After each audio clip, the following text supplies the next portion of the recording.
kako ti rečeš zimsko? Zimsko. Ne, zimsko. Ne, Veš, kako je v Sloveniji, to ne gre čistko, kot v filmih. Založba to ni zdaj podpis s hudičem, sploh vsaj tukaj ne, no. Jaz si takrat, ko meni Martin povedal, da hoče iti ven iz benda, si nisem znal predstavljati sploh sebe v bendu brez njega, ne. Ko povzameš to, a je šlo za izgorelost?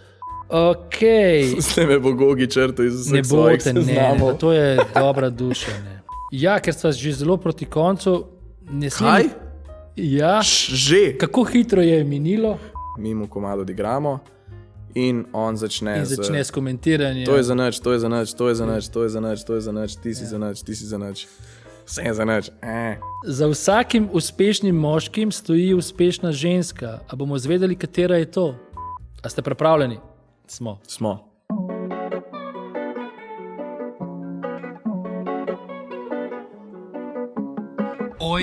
Ojke, ma kje ste vsi? Dragi poljanski kavčarji, Učitelji, dijaki, prijatelji, z našimi Poljanami povezani. Poljanski kavč prihaja v eter. Šerej ga naprej, da ga ulovi svež veter. Spremljaj, všečkaj, blefiraj, komentiraj. Pohvali, razdeli, naroči se ne seri. Kavč, poljanski kavč. Kavč, poljanski kavč. Ojke, radovedni ljubitelji kavča. Moje ime je Uroš Bizil, vi ste pa spet dobrodošli v novi epizodi naših pogovorov. Hvala, ker nas gledate, poslušate in spremljate. Danes je z nami Ljubljančan, ljubitelj kitare, wakeboardinga na vodi, teatra, potovanj in poljanskega duha, bivši maturantski animator, nekdanji perspektivni judoist in trenutni nogometni reprezentant estradnikov Slovenije, vsestranski mladi ustvarjalec, slovenski avtor glasbe in besedil, priložnostni amaterski igralec, zelo zaželjen intervjuvanec, TV voditelj in vroči gost razvedrilnih oddaj, vplivnež socialnih omrežij, ultra prepoznaven predstavnik svoje generacije preko različnih nastopov, TV serij, filmov in videospotov, frontman in pevec glasbene zasedbe Joker Out, diplomirani sociolog in nekdanji Poljanec. Dragi moji, z nami na kavču Bojan Cvjetičanin. Živijo, Bojan. Živijo, Uroš. Ko bom moral CV napolniti, bom tebe poklical. Z veseljem ti napolnim CV. Neskončna hvala, da te lahko gostimo na poljanskem kavču. Hvala. Verjamem, da sem ti odščipnil majhen delček tvojega prostega časa. A imaš pa kaj prostega časa? Nekaj ga imam, ja. No, hvala, da ga namenjaš tudi za nas. Hvala, da si povabil. Spregovorila naj bi o vseh nekak tvojih ljubezenskih razmerih v smislu gimnazije Poljane, glasba, band, TV voditeljstvo, igranje in tako naprej. Upam, da bova pretočna, zanimiva, zabavna, sproščena in še kaj. Torej, začela bova z Poljanami. Da otvorim to temo, se pravi, mineva nekako 6 let, odkar si obiskoval program klasične gimnazije, bil si v razredu A, razredničarka je bila profesorica slovenščine Mateja Pandel, ki te opisuje kot pozitivnega, bistrega, nasmejanega, spoštljivega dijaka, ampak zelo lenega za učenje. Gledali smo te na različnih dogodkih, nastopih, predstavah, koncertih. Kazal si karizmo v glasu, v pojavi, v nastopanju, bil si že ustvarjalec takrat svoje glasbe. Načeloma se nisi nič pritoževal, jamral, sprejemal si različne izzive, pristajal si na marsikaj, nikoli te svoje učne lenobe nisi izkoriščal, nisi se izgovarjal, bil si dober organizator, priljubljen v razredu, zelo povezovalen. Kako lahko komentiraš opis svoje razredničarke? A to vse je bil opis? To je bil vse opis, to si, seveda. Jaz sem mislil, da si pa to še ti dodal iz svojih besed. To je bil vse opis. Wow. Najlepša hvala, gospa profesor Pandel. Ja, jaz bi se strinjal, da sem bil absolutno precej len učenec, kar se tiče učenja. Vse sem vedno počel zadnji trenutek, tudi bil sem en od tistih ljudi, ki so iz ne vem katerega razloga čist rajš na začetku zabili, pa se potem še enkrat učili, ker da bi se že na začetku minimalno učili pa naredili. Kar je v retrospektivi kar neumno početje pa zapravljanje časa, ampak očitno je to tako šlo. Tak rekorder si verjetno bil pri matematiki, a ne? Bil sem, mislim, da je gospa Hočeva rekla, da sem bil kar med zmagovalci količine napisanih testov na leto. No, v teh 6 letih, odkar si bil na Poljanah, se je za tebe zelo spremenilo veliko stvari, a ne? In če se lahko vrneš nazaj, teh 6 let nazaj, na katere trenutke, dogodke bi se lahko naslonil, kaj bi lahko izpostavil, kaj ti je ostalo v spominu ali pa v srcu? Najlepša stvar iz Poljan definitivno zame Poljanski teater. Bil sem del v prvem letniku, mislim, da španskega teatra, potem pa 2-krat teatra klasikov v drugem in četrtem letniku. V drugem letniku smo igrali predstavo Dvojčka, Plavtova dvojčka, v četrtem letniku pa Ojdip kralj. Obe izkušnji sta bili nori, v bistvu še predvsem prva, se pravi v drugem letniku, ker sem praktično igral samo z dijaki 3. in 4. letnika in takrat se mi je to zdelo zelo fino, ker sem v parih dijakih že takrat našel neke svoje mini idole. Recimo Lenart de Bok, vem, da me je takrat že navduševal s svojo muzikaličnostjo pa kitaro, tako da sem bil zelo vesel pa počaščen, v bistvu, da sem bil lahko v njegovi družbi veliko takrat. Pa lih prejšnji teden so se spet videla po dolgem času. Tako da ja, teater definitivno, Poljan Fest je bil ena od najlepših stvari. Pa vem, da se je praktično ves čas nekaj dogajalo. Morda BNK-ji? Ja, BNK, ja seveda, BNK, ki sva ga vodila z Natašo. Profesorico Žigar. Profesorico V zadnjem letniku si vodil to prireditev. Tako. V prejšnjih letih si pa potem vsakič nastopil z neko točko glasbeno, pevsko, od prvega letnika si pač nastopal. Začeli smo v španskih borcih, pa smo šli pa v Cankarje na koncu. Tudi midva sva se veliko družila, kar se ti prek BNK-ja, ne. Veliko časa smo porabili v tej dvorani, ki je bila še rumene barve, pa v podmornici. Zemfaste barve, potem v podmornici, ko je bila še opečnata. Veliko stvari je bilo. A ja, tudi igral sem v predstavi Maček Muri. Povsod, kjer se je nastopalo, kjer se je igralo, si bil zraven nekako, ne? Ja, povsod, kjer sem lahko kakšno plus uro dobil za tiste, kjer me ni bilo, sem se nekako znajdel.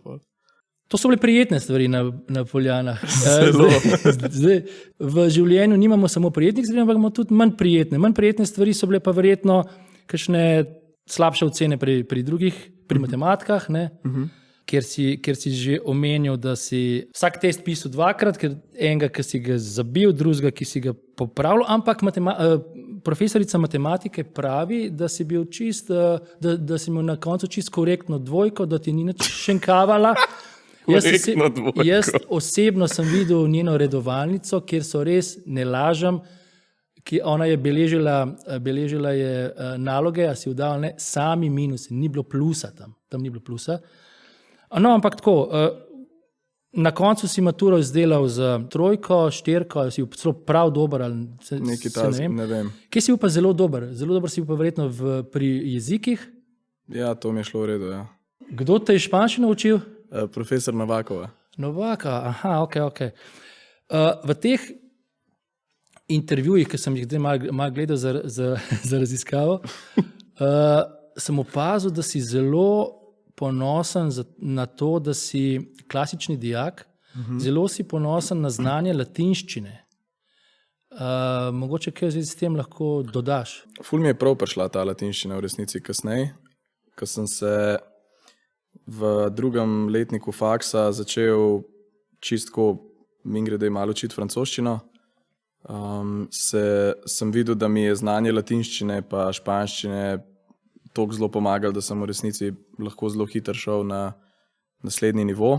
Enako se mi je pol zgodilo pri italijanščini, tako da še danes v bistvu pogosto v kakšnem pogovoru ali pa kje najdem nekaj, kar sem se naučil pri latinščini in poznam mogoče pol globi pomen ali pa izvor besede, tako da mi je to ponavadi kar všeč.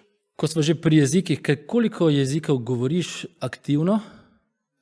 aktivno govorim 3 jezike, da bi rekel. Se pravi slovenščino, srbščino pa angleščino.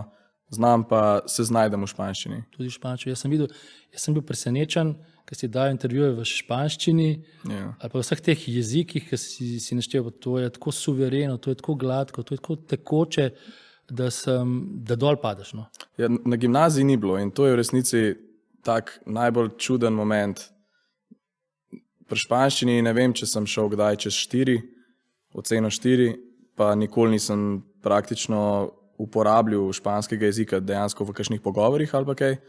Potem pa, ko smo prišli na Eurovizijo, smo imeli v Španiji pa seveda španske intervjuje, v glavnem nekako so prišli do tega, da sem se učil španščino in so me za foro začeli malo spraševati v španščini in to je bilo prvič, da sem dejansko bil potisnjen v govor v španščini. In tako par intervjujev se mi je seveda zatikal, pa sem se iskal. Pol na koncu sem se pa kar znajdel na nacionalni televiziji španski v neki 45-minutni kuharski oddaji. Tako je bilo dobro. Zdaj mi gre boljš. Mislim, zdaj mi spet ne gre po mojem, ker sem spet 1 leto zapustil jezik, ampak... Res pa je, da si zelo talentiran, zelo velik posluh imaš za jezike, a ne? In ti ni problema verjeten se pogovarjati v jezikih, v katerem koli jeziku. Jaz bi želel povedati še to, na Poljani si dobil nagrado šole, ki jo mi imenujemo Poljanska ptica in prav želim prebrati utemeljitev za to nagrado, ki gre pa nekako takole. Bojan je fant odprtega srca in duha, fant, ki težko ostane neopažen, fant, brez katerega skoraj da ni minila prireditev na gimnaziji Poljane, fant, ki izžareva tisti pravi poljanski duh, radovednost, spoštljivost, iskrenost. Svoj pečat je kot recitator pustil na prireditvah, posvečenim padlim med 2. svetovno vojno, sodeloval je v novoletni glasbeni predstavi za otroke, svoj odtis je pustil v španskem teatru in teatru klasikov, svojim glasbenim talentom je navduševal zbrane na srečanjih klasičnih gimnazij, na božično-novoletnih koncertih, na informativnih dnevih, na Poljanfestu in na krstu novincev. Svojo spontanostjo, zavzetostjo, pogumom je obarval življenje v razredu na gimnaziji Poljane in tudi izven nje. Bojan je torej fant, za katerega se zdi, da ne pozna ovir. Vse preskoči z izjemno lahkoto, zdi se, da je njegova omejitev samo nebo in nič drugega. Mislim, da je v tej utemeljitvi celoten opis tvojih 4 let na gimnaziji. In zdaj me zanima, zakaj si ti še vedno naklonjen gimnaziji Poljane? Vedno se odzoveš pozitivno, ne glede na tvoje hude urnike, ne glede na tvojo prepoznavnost in tako. Nič kolikokrat si izpolnil naše želje, prošnje po sodelovanju, po marsičem in vedno se pozitivno odzoveš. Vedno. Ja, jaz sem bil tukaj 4 leta res doma, pa še danes se počutim vsakič, ko pridem sem zelo, zelo domače in prijetno, tako da, ne vem, zdi se mi prav, da dam od sebe tisto, kar lahko, ker je meni ta šola veliko dala, ljudje na šoli ste mi veliko dali. Ogromen del tega, kar sem, oziroma v kar sem se v teh 4 letih nekako oblikoval, je ta prostor in ljudje v njem ste odgovorni za to, tako da, ne vem, jaz čutim res tako zelo čisto ljubezen do Poljan in upam, da se bom vedno vračal nazaj. Moramo omeniti tudi to, da v vseh svojih intervjujih, ko jih daješ in ko tvojo zgodbo opisuješ od srednješolskih ali pa osnovnošolskih, od začetkov, vedno omeniš gimnazijo Poljane in ta dejstva, ne? Tako da si naš v bistvu najboljši promotor na 2 nogah, ne, za našo šolo. Veselim. V imenu tega se ti lahko samo zahvaljujem za vsako to tvojo nostalgično, pozitivno omembo naše šole. Kaj bi danes svetoval ali pa komentiral ali pa položil na srce trenutnim ali pa bodočim Poljancem glede šolanja ali pa preživljanja najstništva na Poljanah?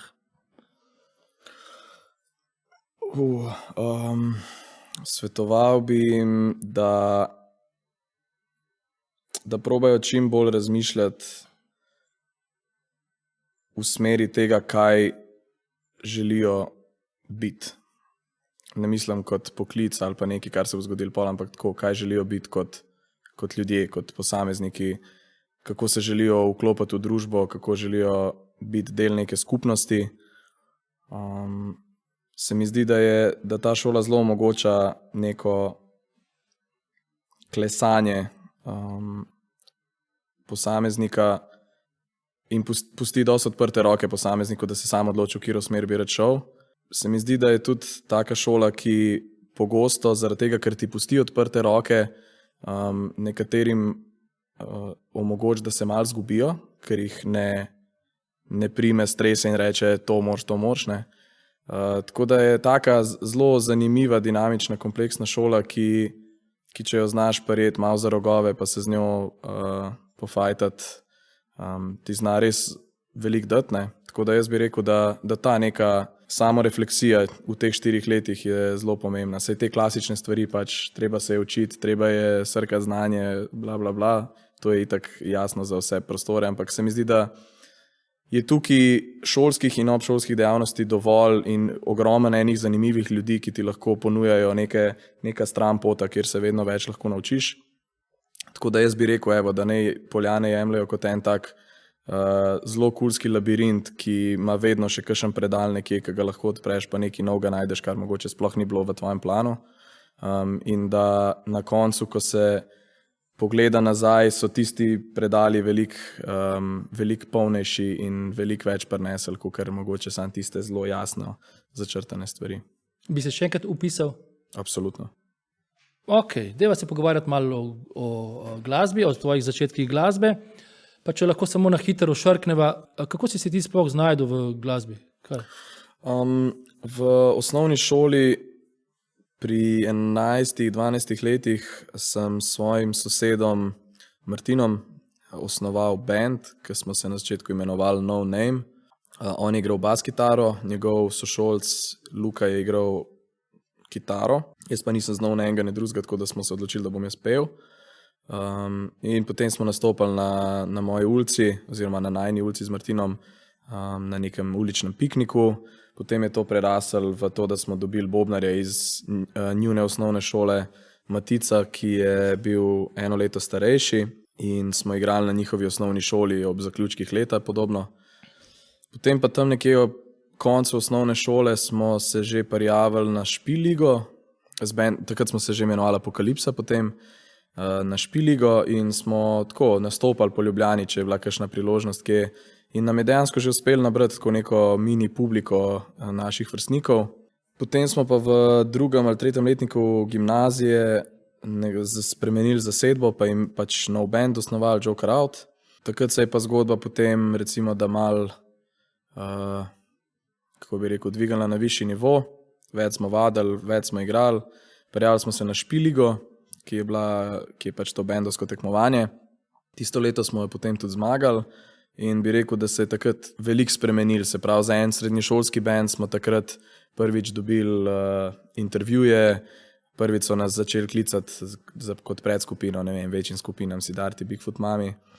Tako da smo dejansko tudi začeli hoditi malo po Sloveniji pa igrati. In potem se je pa pač zgodilo snemanje našega prvega albuma, oziroma no, prvo se je zgodila pesem Gola. Izdali ste 2 hita, ali 1, 2, ne vem, nekaj hitov. Prvo se je zgodila Gola, ki je prvič uspela priti na tele, kako se reče, komercialne radije. In to je v bistvu zelo spremenilo dinamiko, čeprav se mogoče danes marsikomu zdi, da je radio, ne vem, zastaran, medij res ni, ne. Ko smo prišli z Golo na komercialne radije, se je zelo, zelo močno spremenila dinamika in smo kar naenkrat dobili veliko več koncertov, dvignila se nam je cena, veliko več zanimanja je bilo za vse medijske aktivnosti. Potem smo izdali še 2 singla, ki sta zelo dobro delala, potem smo se pa pripravljali na snemanje albuma, se je zgodil COVID, tako da smo mi prekinili takrat snemanjem albuma. In zares smo imeli veliko srečo, ker smo tik pred COVIDom pripravili 2 videospota, ki smo jo potem med COVIDom tudi zelo efektivno lahko uporabljali in lansirali v javnost. Takrat je bil pa medijski prostor precej odprt, zaradi tega, ker pač kreativci nismo mogli ustvarjati, mi smo pa na srečo imeli dva zelo sveža produkta, ki sta bila naredne. Tako da smo takrat medijski prostor zelo dobro izkoristili in nas je v tistem COVID-u pravzaprav tako zelo dvignili. Uspeli smo zajahati nek tak neviden val. Ali vam je ta prisiljena pauza prišla prav? Ja, kar se bendu... Sem zaznal iz researcha malo, da vam je prišlo prav. Vi ste bili že redi, pred COVID-om ste bili redi, napolnili ste dve dvorani cvetličarne. Prišel je lockdown in mogli ste zaspati recimo za 2 leti ali pa leto in pol. In vi bi že pred tem časom bi eksplodirali medijsko in glasbeno in karierno in tako. Tako ste mogli malo zaspati, prestaviti te začetke. Ko ste pa realizirali cvetličarno, ste pa bili nekaj novega, začeli se vas opazovati in tako, in tam je šla pa pot samo še navzgor. In med tem časom prisilnega počitka ste se nekako razvili ali dokončali ta prvi album ali ne vem. Ja, mi smo takrat, se pravi, ko je bilo konc tega prvega vala in je bila tista neka prva neko umestno obdobje, ko smo se spet lahko videvali pa imeli stike, smo šli nazaj v studio in poslušali album in smo videli, da bi lahko polovica albuma bila na višjem nivoju, kakor je to, kar smo posneli. Že prej smo imeli neke kreativne probleme in tako naprej. V glavnem, takrat se je v zgodbo prišel Jure, naš nov bobnar, ki nam je nekako na začetku pomagal z rearanžiranjem, potem se je pa pač zgodba previla v to, da je postal novi redni član skupine.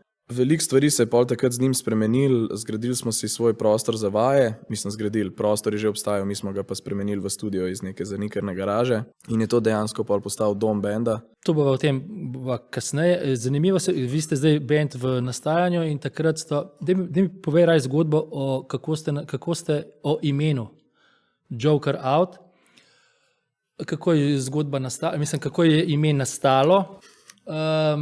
No, daj to. To vprašanje najbolj ne maramo drugače. Ja, verjamem, ker je zdaj, jaz sem se navadil, zdaj smo se vsi navadili na Joker Out in je to nič tazga. Ja, mene še kar ne umen, ampak... Ja, ne, predtem je bilo pa tako nenavadno imeno za tako. Daj povej zgodbo o tem. Torej, ko smo bili mi še Apokalipsa, sem jaz šel na koncert, prvi koncert od enega novega dijaškega benda, od mojih prijateljev, v katerem sta kitaro igrala Kris in Jan. In meni sta bila ona dva blazno všeč kot kitarista na tem koncertu. V glavnem, jaz sem po tem koncertu se dobil z Martinom, našim basistom, in sva šla čez to, da pač mi že kar nekaj časa igramo in da ni nobenega realnega napredka, kar se tiče pač zvočnega nadgrajevanja, in sva se oba strinjala, da bi rabili dva nova kitarista, tako da sem jaz pol poklical Jana pa Krisa in ju ukradel iz tistega benda po 2 koncertih njihovih, nažalost, ampak no, na srečo. Potem smo pa, to je bilo med prvomajskimi počitnicami, in nihče razen mene ni poznal Jana, razen pa seveda Kris, ampak v mojem, se pravi Matic pa Martin nista poznala Jana, Krisa sta poznala, ker so bili na isti osnovni šoli. V glavnem sta na mojo besedo verjela, da pač to je to, da mi tega tipa rabimo v bendu. V glavnem bile so prvomajske počitnice, nobenega ni bilo v Sloveniji in tako smo mi ta band Joker Out naredili prek Messengerja na Facebooku. Dobesedno, pač, ko smo naredili band, smo naredili... Bili ste na skupinskem chatu? Tako, skupinski chat je bil v bistvu ta band, ne? To je bil prvi sestanek, skupinski chat. V glavnem, valjda, prva debata je bila, kako nam bo ime, in padal je Chill Pill, Backstage Activity, Cosa Nostra. To smo očitno že govorili. In potem en reče Joker Out. Ne, potem je bilo pa nekaj z Jokerjem in potem je Kris rekel Joker Out. In pojma nimam, zakaj se nam je to takrat zdelo v redu. Vse nam je pač zdelo v redu in smo rekli, ok, Joker Out. In to je zgodba. Aha, ne, vem, kaj je bilo. Mi smo se pogovarjali, tako je bilo. Če bo Ota Roš na Pop-inu rekla ime benda in da bo dobro zvenel, pol je v redu. To je bil kao, ne, to je bila mentaliteta za izbiro imena. In pa smo rekli, kao, Ota Roš reče, ja, v ljubljanski cvetličarni so Joker Out, razpodajali smo rekli, to dobro. In to je bilo to. In ostala je zgodovina. Tako. Ota to ve in sva se o tem pogovarjala in je ful všeč zgodba. Tako da to je taka mini zmaga za nas v bistvu. Veš, kaj mi je zanimivo, da nisi nikoli obiskoval glasbene šole. Ja. Kako to? Ja, kot otrok nisem kazal nobenega zanimanja za to, da bi se z glasbo ukvarjal. Za glasbeno šolo se pa dejansko začnejo otroci prijavljati pri 5-6 letih. Takrat je bilo so mi bili definitivno bolj zanimivi športi. Tako da pač glasbeno šolo sem zamudil, kakorkoli obrneš, niso me upisali, ker nisem hotel iti. Potem pa kasneje se spomnim, da sem enkrat izrazil željo, da bi šel na klavir, ampak sem bil star recimo 11 let. In so v glasbeni rekli, da no way, ker pač prid 5 let nazaj. In se to pač pol ni zgodilo. Potem sem se pa začel privatno učiti električno kitaro pri nedavno preminulem Pavlu Kavcu, ki ga zelo, zelo pogrešam in ki je bil tak moj kitarski mentor. Tako da pri njemu sem v bistvu začel svoje glasbene korake.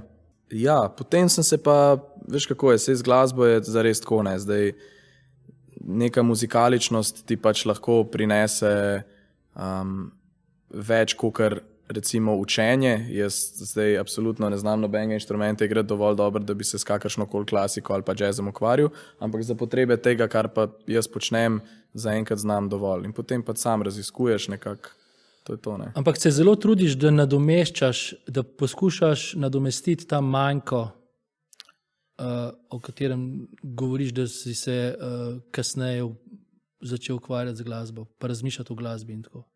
Zdaj sem se začel učiti trobento igrati. Tako da zdaj se... Igraš potem kitaro, klavir, trobento zdaj že ponovno? No, nisem trobento ne igram, trobento znam pa Đurđev zdaj igrati. Čakaj, troje, kaj znaš še igrati? Tako recimo tako bo rekla. Na osnovni nivo, malo tako? Za ta album sem posnel klaviature, neki mal klaviaturc. Za kjer album? Za naslednji album, ki pride. Za tretji album? Za tretji album. Sem posnel nekaj malga klaviatur, kitaro akustično, kitaro električno, bas, pa bobne. Bobne? Tudi en komad. In ti glasbeno neizobražen in si to posnel? Ja. Dej greva naprej, po karieri greva naprej, se pravi, razprodali ste Cvetko, rastli ste, izdali prvi album. Potem smo izdali drugi album in ga predstavili en teden kasneje v razprodanih Križankah. To je bil naslednji mejnik v karieri. Kakšni so občutki, ko recimo, zdi se mi, da v vaši karieri ni nekega fejla, vi ne fejlate, vi tako karkoli si zastavite, tisto speljete in greste lepo stopnico po stopnico, korak po koraku. Zdaj ste s temi koraki že zelo daleč. Vmes se zdi, da ni nekih spodršljajev, padcev. Ja, ne vem, a veš, odvisno, kaj vzameš kot spodrsljaje pa pace. Zdi se mi, da je zelo premišljena, načrtovana karijera, ko to od zunaj gledaš. Ja, ni failov nekih. Mislim, da zdaj, ko si rekel, da smo hodili stopnico po stopnico, je to en zelo pomemben faktor. Če bi hotel preskočiti 5 stopnic, vsakič bi se nam zihar enkrat vmes zataknili, pa bi padali, pa pol verjetno zgrmeli vseh 15-20 stopnic dol do dna. Mi smo pa res probali iti tako po takih v trenutku gledano logičnih korakih naprej. In smo dobro premislili, absolutno. Nobena stvar ni bila neki ad hoc določena ali pa bi rekel čustveno, da smo z nekim čustvenim vplivom jemali odločitve. Tako zelo resno smo pač pristopili do tega, da če hočemo rast, moramo rast na pravilen način. Zdaj pa, tako kot sem ti rekel, kaj pa se jemlje kot fejle, pa je odvisno. Zdaj vmes smo izgubili 2 člana, kar je neke vrste fejl, sicer en član se je pač odločil sam, da hoče iti ven. Koliko ste pa bili takrat v stiski, ko je bilo treba tega člana menjati, ciljam na Martina, ko ste bili že kar uveljavljen bend in bo treba potem nek trden člen menjati. Zdaj, kako bomo to menjali, na kakšen način in tako. Pač, koliko ste bili, poleg tega, da omenjam še to, Martin je tvoj najboljši prijatelj, in tako si tudi čustveno na tem, je bilo težko, ne? To je bilo zelo težko. Martin je v bistvu, z Martinom sva midva začela glasbeno življenje. Kot otroka, kot soseda, kot najboljša prijatelja, Pri 12 letih, In jaz si takrat, ko meni Martin povedal, da hoče iti ven iz benda, si nisem znal predstavljati sploh sebe v bendu brez njega. On je bil pač zelo pomemben, bi rekel, yin-yang moment za me. Ne. Vse, kar meni ni bilo jasno, je bil on tukaj, da mi je to razjasnil. Ne. Tako da sem imel jaz že veliko vprašanje nad glavo, kaj sploh sem jaz brez njega zraven. Ne. In pol on pride, jaz ne bi bil več kle. Ja, ampak sej, no, tako kot pa pravi, Martin je pač, mi so najboljša prijatelja in bi rekel, da veva več ali manj vse eno drugmu in kaj on meni povedal, kaj in kako, mi je bilo absolutno jasno, da pač on more iti ven iz benda, ker pač ga čaka pot, ki ga bo srečla, ne, in to ni to. In zdi se tudi, da ste zelo gladko speljali to spremembo, zelo tako smooth je bilo, tako se zdi od zunaj. Vse je bilo. Ja, od zunaj je bilo zelo gladko ste speljali in od te točke gremo. Ne? Ja, mislim, Martin je en najpametnejših ljudi, ki jih jaz poznam definitivno in je tudi zelo dober izbral čas, kdaj bo povedal, da hoče iti iz benda. S čim se Martin ukvarja? Martin se ukvarja, zdaj upam, da mu ne bom jaz naredil krivice, ker se toliko strokovno ukvarja, pa specifično z nekim programiranjem oziroma z nekim delom programiranja, ki vključuje tudi AI in ne vem kaj. Trenutno je na Stanfordu. Za Yahoo je val. Za Yahoo je definitivno, pač res je top of the top na svojem področju. In je čutil, da je njegovo mesto tam. Absolutno. In je imel zelo prav. Ne? Tako da ja, on je zbral zelo dober čas za povedati, da hoče iti ven iz benda. V bistvu čas, ko smo imeli dovolj, bi rekel, manevrskega prostora za normalno dokončanje albuma in ob tem iskanje novega basista. In izbral je tudi novega basista? Tudi on je izrazil željo, kdo bi bil po njegovem najboljši basist za ta bend in on je povedal, da bi imel Naceta.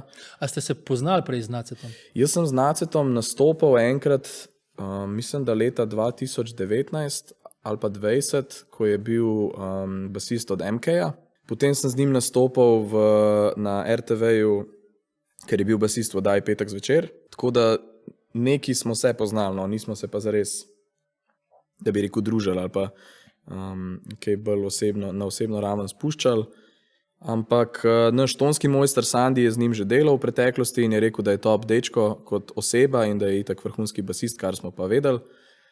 Tako da sem jaz pol Naceta poklical, jaz se spomnim, ker Nace je pač itak res največji medvedek na tem svetu. Jaz se spomnim, da sem jaz njega poklical, se pravi, nikoli se nisva prej zares pogovarjala in sem rekel, živijo Nace, Bojan tukaj iz Joker out, živijo. A te lahko ukrademo? Ne, a bi te jaz lahko povabil na eno kavo, nekaj bi te vprašal, ne, in on tako, ja, valjda, da kdaj pa bi, pa jaz tako, ne vem, a lahko danes.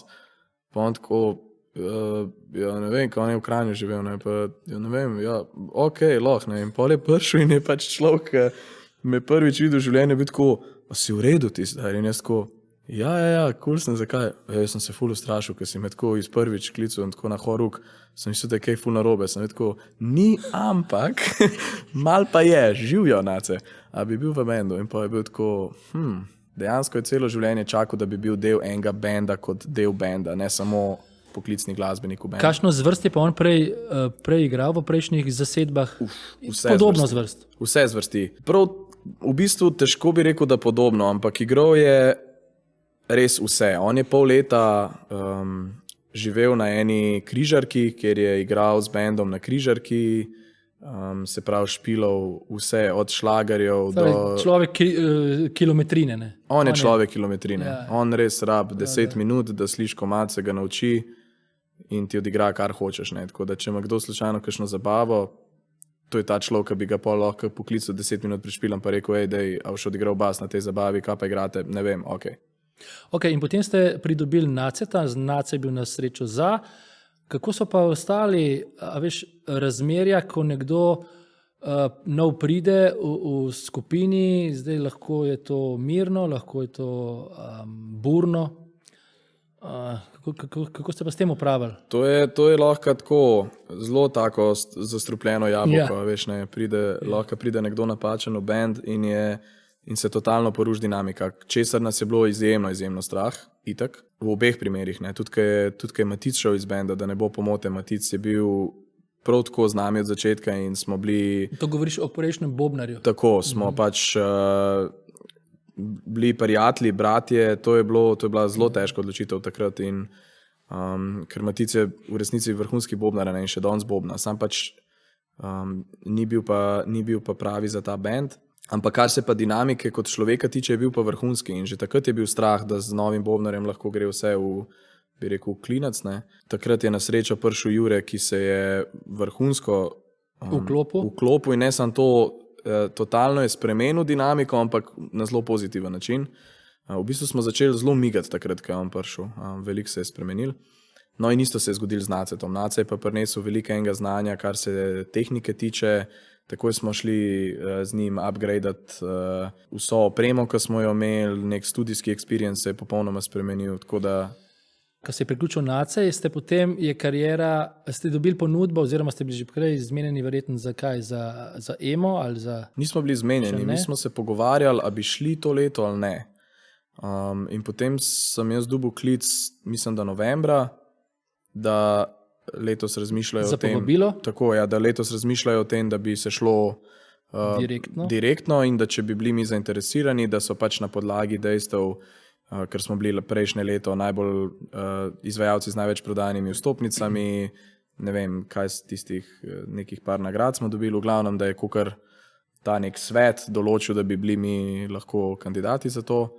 Jaz sem pač fantom to idejo predstavil in mi smo že takrat imeli potrjeno sodelovanje z Elvisom Costellom, ki je pa liverpoolska legenda v bistvu, in se nam je zdelo, da so se nekako tako malo zvezde poklopile s tem Liverpoolom in smo rekli, da gremo in je bilo zelo hitro v bistvu pol že vse v višji predstavi. Zanimivo mi je bilo, da ste se lotili Eurosonga, Eurovizije, ste se lotili tako, da niste predstavljali samo enega komada, da predstaviš en komad, ampak da se predstavite sebe kot neki izvajalci z paketom. Ja, to je bil jasen plan in želja že od začetka. Se pravi, gremo na Eurovizijo, ampak dajmo vsem zelo jasno vedeti, da nismo tukaj za te 3 minute, ampak da smo obstajali že nekaj let prej, pa da si želimo obstajati še nekaj let potem. In to nam je pa zelo dobro uspelo. In od te točke dalje so potem ratali nori časi, verjetno. Totalna sprememba kariere. Karijera se je verjetno delovno, ustvarjalno, vse je dvigalna eksponencialno, verjetno, ne? Na višje obrate. In zdaj ste na teh višjih obratih nekako leto in pol. In to je nekako glavni mejnik, verjetno, v karieri, ali ne? Absolutno je Eurovizija spremenila vse za 180 stopinj. Mi nikoli nismo nastopali v tujini pred Eurovizijo, oziroma smo na Hrvaškem, ampak za slovenske poslušalce. In po Euroviziji praktično smo nastopali samo v tujini, tako eno dobro leto. In to v prostorih, ki, ne vem, smo pogledali seznam ljudi oziroma bendov, ki so igrali v teh prostorih, ki smo jih mi polnili po tujini, so pač bili od Led Zeppelinov do B.B. Kingov in Rolling Stonesov, ne vem, vsi so igrali po teh placih in je bilo sam tako malo. Kje smo mi zdaj? Ja. Ja. Da ste prišli do Eurosonga, ste mogli pol leta najprej jasno napisati komad, ga spromovirati, pol leta prej po celi Evropi. Se pravi, zelo veliko ste delali, da ste prišli do Eurosonga in potem se je zgodil Eurosong in potem takoj po Eurosongu ni bilo počitka, ne? Ja, ne, sploh ne. Mi smo 2 dni po vrnitvi domov imeli koncert. Ja, samo ugriznili ste v priložnosti in gremo dalje, ne? Z rastjo kariere seveda se večajo še drugi aspekti. Se pravi, pritisk, obveznosti, naloge, produkcija, to gre z roko v roki, verjetno. Ne? Mhm. Kaj je bilo pomembno, da ste lahko po tej odskočni deski, po tem katapultu Eurosonga dirjali še naprej po turnejah, pa gradili si kariero, kljub temu, da ste že 1 leto prej že garali in delali? Ja, ključno je bilo to, da smo cel čas tega enega leta pa Eurovizije zelo interno ohranjali zgodbo. Da smo konstantno vedeli, kaj delamo, pa zakaj delamo, pa kako delamo. Se pravi, da se nismo vmes izgubljali, ker A je ta premislek izhaja samo od vas, ali imate v ozadju, v ozadju neke ljudi, ki načrtujejo tudi to zgodbo? Mi smo v bistvu, kar se planskega in kreativnega dela tiče, smo mi jedro. Iz nas izhaja. Absolutno imamo pa okoli sebe ljudi, ki nam pomagajo, ki nas tudi navigirajo. Ali pa svetujejo. Absolutno, in ki neke naloge, ki so pač za nas, mislim, ne mogoče bi bilo, da bi vse počela, jih pač oni upravljajo. Tako da imamo res krasno ekipo, ki smo v taki, bi rekel, zelo naravni sinergiji. Nimamo, hvala Bogu, nobenega, ki bi nam visel nad glavo in bi nam rekel, da nekaj moramo. To ne obstaja pri nas, ne. To je zdaj zaradi tega, ker na srečo so bili vaši predhodniki, bivši glasbeniki, so vam toliko svetovali in vas usmerjali, nekako, da niste podpisali za nobeno založbo, ustanovili ste raj svojo založbo, Shagadelic Records, in zato ste mogoče malo bolj svobodni glede tega. A se strinjaš s tem? Vse, absolutno. Ja. Kakšne so pa slabosti tega, se pravi, jaz tako bi rekel, če podpišeš za nekoga, potem ti on odreja koncerte, pokriva stroške, transferja, Kle morate pa vse sami, a se motam? Veš, kako je v Sloveniji, to ne gre čisto kot v filmih. Pač pri nas je ta glasbeni svet malo drugačen in dejansko gre čisto po svojih pravilih. Zdaj, založba to ni zdaj, kakor da je, bi rekel, podpis s hudičem, sploh vsaj tukaj ne. Mi se takrat nismo za sodelovanje z nobeno založbo zares odločili, ker smo ocenili, da bi morali veliko preveč avtorskih pravic in tako naprej predati nekomu za nekaj, kar se nam je takrat zdelo, da lahko naredimo sami oziroma z dodatkom nekih ljudi, ki bi pač prevzeli te specifične naloge, ki so nam jih oni ponudili. Ob tem pa pač ohranimo svojo last. In tukaj so nam absolutno pomagali kolegi glasbeniki, starši in tako dalje. Z vsemi smo se pogovorili, s katerimi smo se lahko. Imamo booking agenta za koncerte, vedno smo ga imeli, ampak booking agent je dejansko nekdo, do katerega pristopijo, ali pa recimo v začetnih fazah, ki pristopa do organizatorjev in se pač pogaja za ceno in pogoje in tako naprej. Imamo, bi rekel, takega nekega krovnega menedžerja, ki se ukvarja veliko z organizacijo naših dogodkov, ki jih delamo sami, recimo večjih dogodkov, pa pokriva sponzorstva. In imamo seveda Žareta Paka, glasbenega producenta, ki je zelo pomemben del tega benda. In imamo Marka Pirca, ki je pa praktično za video vsebine že od samega začetka skrbi. Tako da pa so pa zraven še kakšni ljudje, ki upravljajo nekaj drugih funkcij. In vsi ti ljudje v ozadju, seveda to so pomoč in nasveti in tako, ampak vse te ljudi treba plačati. Absolutno. In stroški so potem so vaši. Ja. Enkrat si mi omenil, da nekako od te torte, ki jo zaslužite, gre za od 100%, ki jo zaslužite, je 90% gre za stroške. Skoraj 90%. Ja. No, to se mi zdi izredno veliko. Recimo, da 80%. No, recimo 80%, super. Tudi to se mi zdi izredno veliko, tako da so stroški verjetno enormni. Pa ne samo za te ljudi, ampak tudi za najem, česarkoli, za transfer po turneji in tako. Recimo, da če vzamemo tako, da najem avtobusa za turnejo. Nekega tur avtobusa, spalnega avtobusa. Tako, za en mesec stane 50,000 evrov. Za en mesec? Tako. Za 30 dni avto. Pa šoferja ti dajo še tako za gratis? Šoferja ti dajo za gratis. Ne, res? Res je, 50,000 evrov. Mislim, to so stroški veliki, no, da to.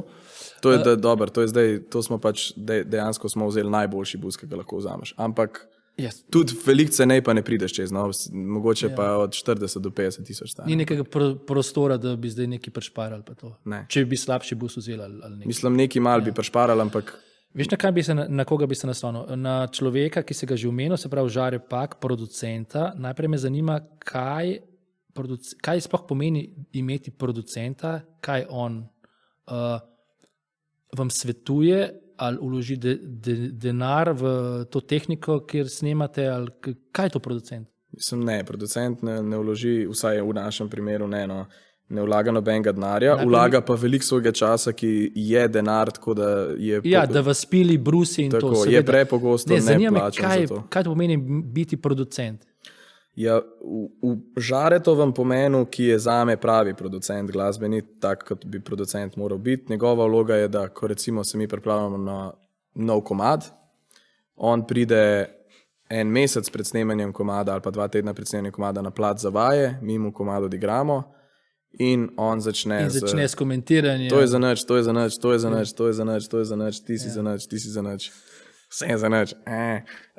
Ne, ni to hudo, ampak izpostavil pač neke probleme, ki jih vidi že zdaj, se pravi, kaj je moteče za song, kaj je moteče za že mogoče kdaj za kakšno igranje posamezno, kaj je moteče pri mojem petju in tako dalje. Se pravi, že tukaj da neke smernice, včasih kakšno idejo že zelo bi rekel, oblikovano ponud, včasih samo tako medijacijsko varianto, da ti vrže kost, pa moraš sam najti odgovor. In potem pač nas vodi in skupaj z nami raziskuje ob snemanju. Zelo cenite njegovo mnenje, spoštujete ga, ker je verjeten, ker je direkten, neposreden, ne okoliši, verjetno. Ne? Dej, povej nam, vse verjetno si to že stokrat povedal, ampak ful mi je dobra zgodba tega, veš, kaj te bom vprašal, se pravi, prvega stika tam, srečanja z Žaretom Pakom in tako. Ja, jaz sem slišal, da je Žare Pak, bi rekel, teror. Monstrum, sploh za vokaliste. Ja. Jaz sem bil star 19 oziroma 20 let, ko sem prvič stopil v stik z njim in to je bilo za snemanje singla Gola. In jaz sem pač prišel v snemalnico, sem si dal lepo gor slušalke, sem stopil pred mikrofon, to je ločena soba, kakor tista, kjer on sedi, ne. On je spustil komad in jaz sem zapel zimsko jutro, hladno, gre skozi me. In ugasne. In ugasne, ne. In mi reče, kako ti rečeš zimsko? Zimsko. Ne, zimsko. Ja, zimsko. Ne, zimsko. Ne, Ok. Zimsko jutro. Zimsko. Ok, zimsko. Ne, Ok. Zimsko jutro, hladno, gre skozi mene, poje ptički. Prid ven. Sem prišel ven in rekel, to je kar za nič. Dej, pej domov, pa malo, ne, poslušaj. In ti šokiran. In jaz kaj? Tako prvič v življenju mi je nekdo rekel, da nekaj ni dobro, kar se petja tiče, ne. Sem bil tako, ne, in pač pridi juter. Sem prišel juter, stopil v studio, sem zapel zimsko jutro, ampak takrat ni bilo, kako rečeš, ni bilo sam prid ven. In jaz pridem ven, ne bova danes, ne. In jaz domov in se spomnim, to je trajalo 3-4 dni. In tako panika, ne sprašuješ se, kaj zdaj to? Ja, in jaz sem prišel domov, se spomnim, da sem šel pod tuš in sem se dejansko zjokal. Sej, valjda je par stvari še vmes bilo povedanih in to me je čist res taka zelo iskrena eksistencialna kriza. Totalno me je uničil v tistih 4 dneh in jaz sem pač šel domov, sem se šel tuširati in sem pač jokal, sem spomnim. V glavnem, ko sem se zjokal, sem začel pet to prvo kitico in sem začel malo poslušati in čutiti, kako se dejansko odmev, vibracija v tuš kabini spreminja s tem, kakor jaz spreminjam izgovorjavo, dinamiko. In pa sem tako bil, dejansko razumem, čutim, ne, vem, kaj je hotel povedati s tem. No in potem sem prišel naslednji dan v studio, se vi lahko bipate, kaj, ne, če bom... Seveda bom. Okay. No, in jaz pridem v studio in mi on spusti in jaz zapojem cel komad. Sem stopil ven iz snemalnice, sem rekel, a je? Pa tako me tako gledal s čikcem, pa rekel, bilo je za k***ac, ampak zdaj vsaj veš, kva poješ. In pol sva snemala še po mojem, 2-3 tedne, dokler nisem jaz posnel tega vokala. V glavnem in to se je... 2-3 tedne si ta Ja, no, komad saj ne snemal. vsak dan, ampak- ampak tako, ne, da si predstavljamo, ta komad si snemal 2-3 tedne. Absolutno, ja. In potem... A vse komade tako dolgo Ne, razvlečete? prvi album, okej, ja. prvi album je bilo iz komada v komad. Rušenje na rušenje na rušenje. To je bilo In na novo, gradnja na novo. absolutno, res konstantna tortura. Ne? In pa sem jaz enkrat njega vprašal, ko smo končali s to plato, sem rekel, pa dobro, Žare, fak, a si me res moral tok ubijati, ne? Ker nobenega ne ubijaš tok, pač. Sem tako malo poveš, mene si pa uničil. Razbil, ja.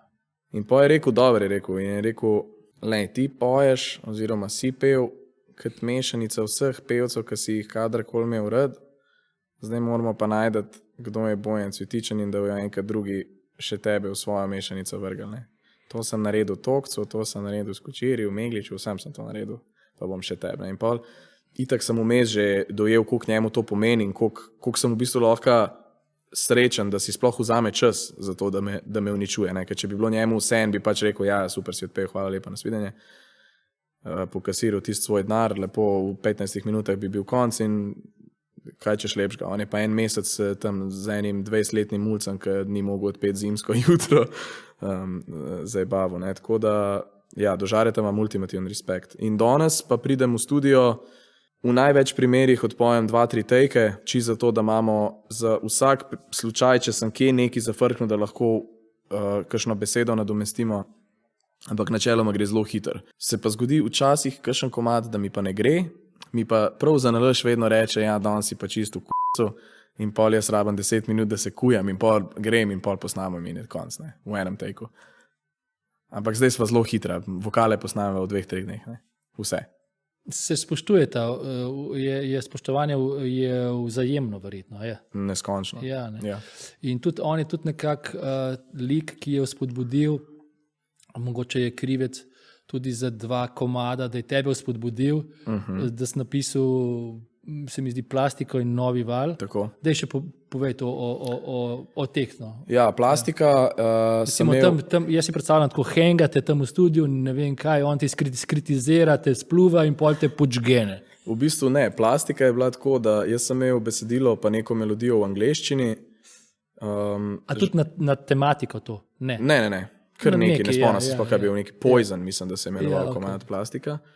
V glavnem, mi smo bili v studiu in smo pač končali ta album in samo za Plastiko še nisem imel slovenskega besedila, pa zares nobene melodije. In Žar je meni skozi govoril, ja, meni gre ta komad tok na k***c, meni gre ta komad tok na k***c.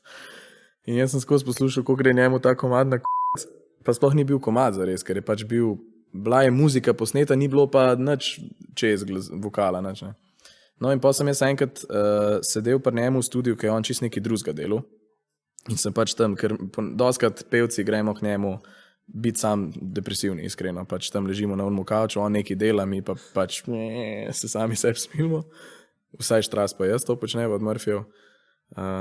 In jaz sem bil pač tam na kavču, sem se sam v sebi zelo smilil in on je bral novice in je rekel, lej to, stari, ne, 1/3 najstnic v Sloveniji bi imela plastično operacijo. Je bral neke novice. In jaz sem tam sedel, prav spomnim se, tako sem sedel z unim listom pred sabo, sem hotel nekaj napisati, sem bil tako, to je pa slabo, ne. In je rekel, ja ne vem, napiši v tem komad, ne. Sem bil tako, dejansko, in mi je takoj prišel ta plastika, znanstvena fantastika. Pa sem šel pa domov, v 15 minutah sem imel besedilo, to je bila Plastika, Novi val, nam je pa manjkal en komad za drugi album. In mi smo bili v studiu, super nam je bilo v Kočevju, smo bili v enem krasnem studiu Bear Tracks.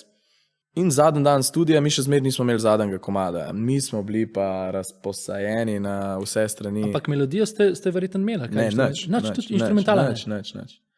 Nič. Mi smo imeli nek Nirvana style. Imeli ste 9 komadov, 10 ste pa rabili. Ja, v glavnem mi smo se kar malo pač zajebavali tam v tem studiu, no in Žaretu je v enem momentu počel film totalno in takrat sem ga prvič videl v življenju, da mu je počel film, kar res ni lep prizor, ka Žaretu poč film.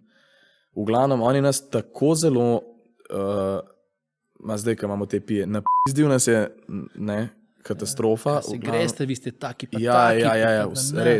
res nas je tako, kako nas je. V glavnem ugasnil studio in šel ven in prvo nam je bilo tako malo kao, pa tako, fakt, to je zdaj resno, ne. In jaz sem pol vzel akustično kitaro in sem šel v snemalnico, sem nekaj začel brenkati in sem zelo hiter pribrenkal ta novi val, ker takrat so se pa ravno dogajali požari na Krasu in sem v bistvu začel s tem, kamo tu naprej, če že zdaj zažigamo obzorje. In se mi je precej hiter odvrtel pol ta film, kaj bi ta komad lahko bil, pa sem dobil vabljeni vsi na karneval, da se odrinemo od tal, tako da... Govorila sva o navdihu. Koliko težko je to črpati ta navdih? Verjetno zapisuješ si neke stvari, iz katerih lahko črpaš. Boj, da imaš nek zvezek, nek tako, če bi bo treba kdaj kaj napisati o tem. Ampak z navdihom je tako, da navdih je končen. Se pravi, ni neskončen v določenem času. Ne? Kako pri sebi vidiš, a si boljši, ko si žalosten, ko si na tleh, ali ko si razposajen, ali ko te nekdo vznemiri, ali kdaj si tam, ali na koncu, ne, vse večinoma svojih albumov ali pa koncertov nekako sestavite čim bolj proti koncu.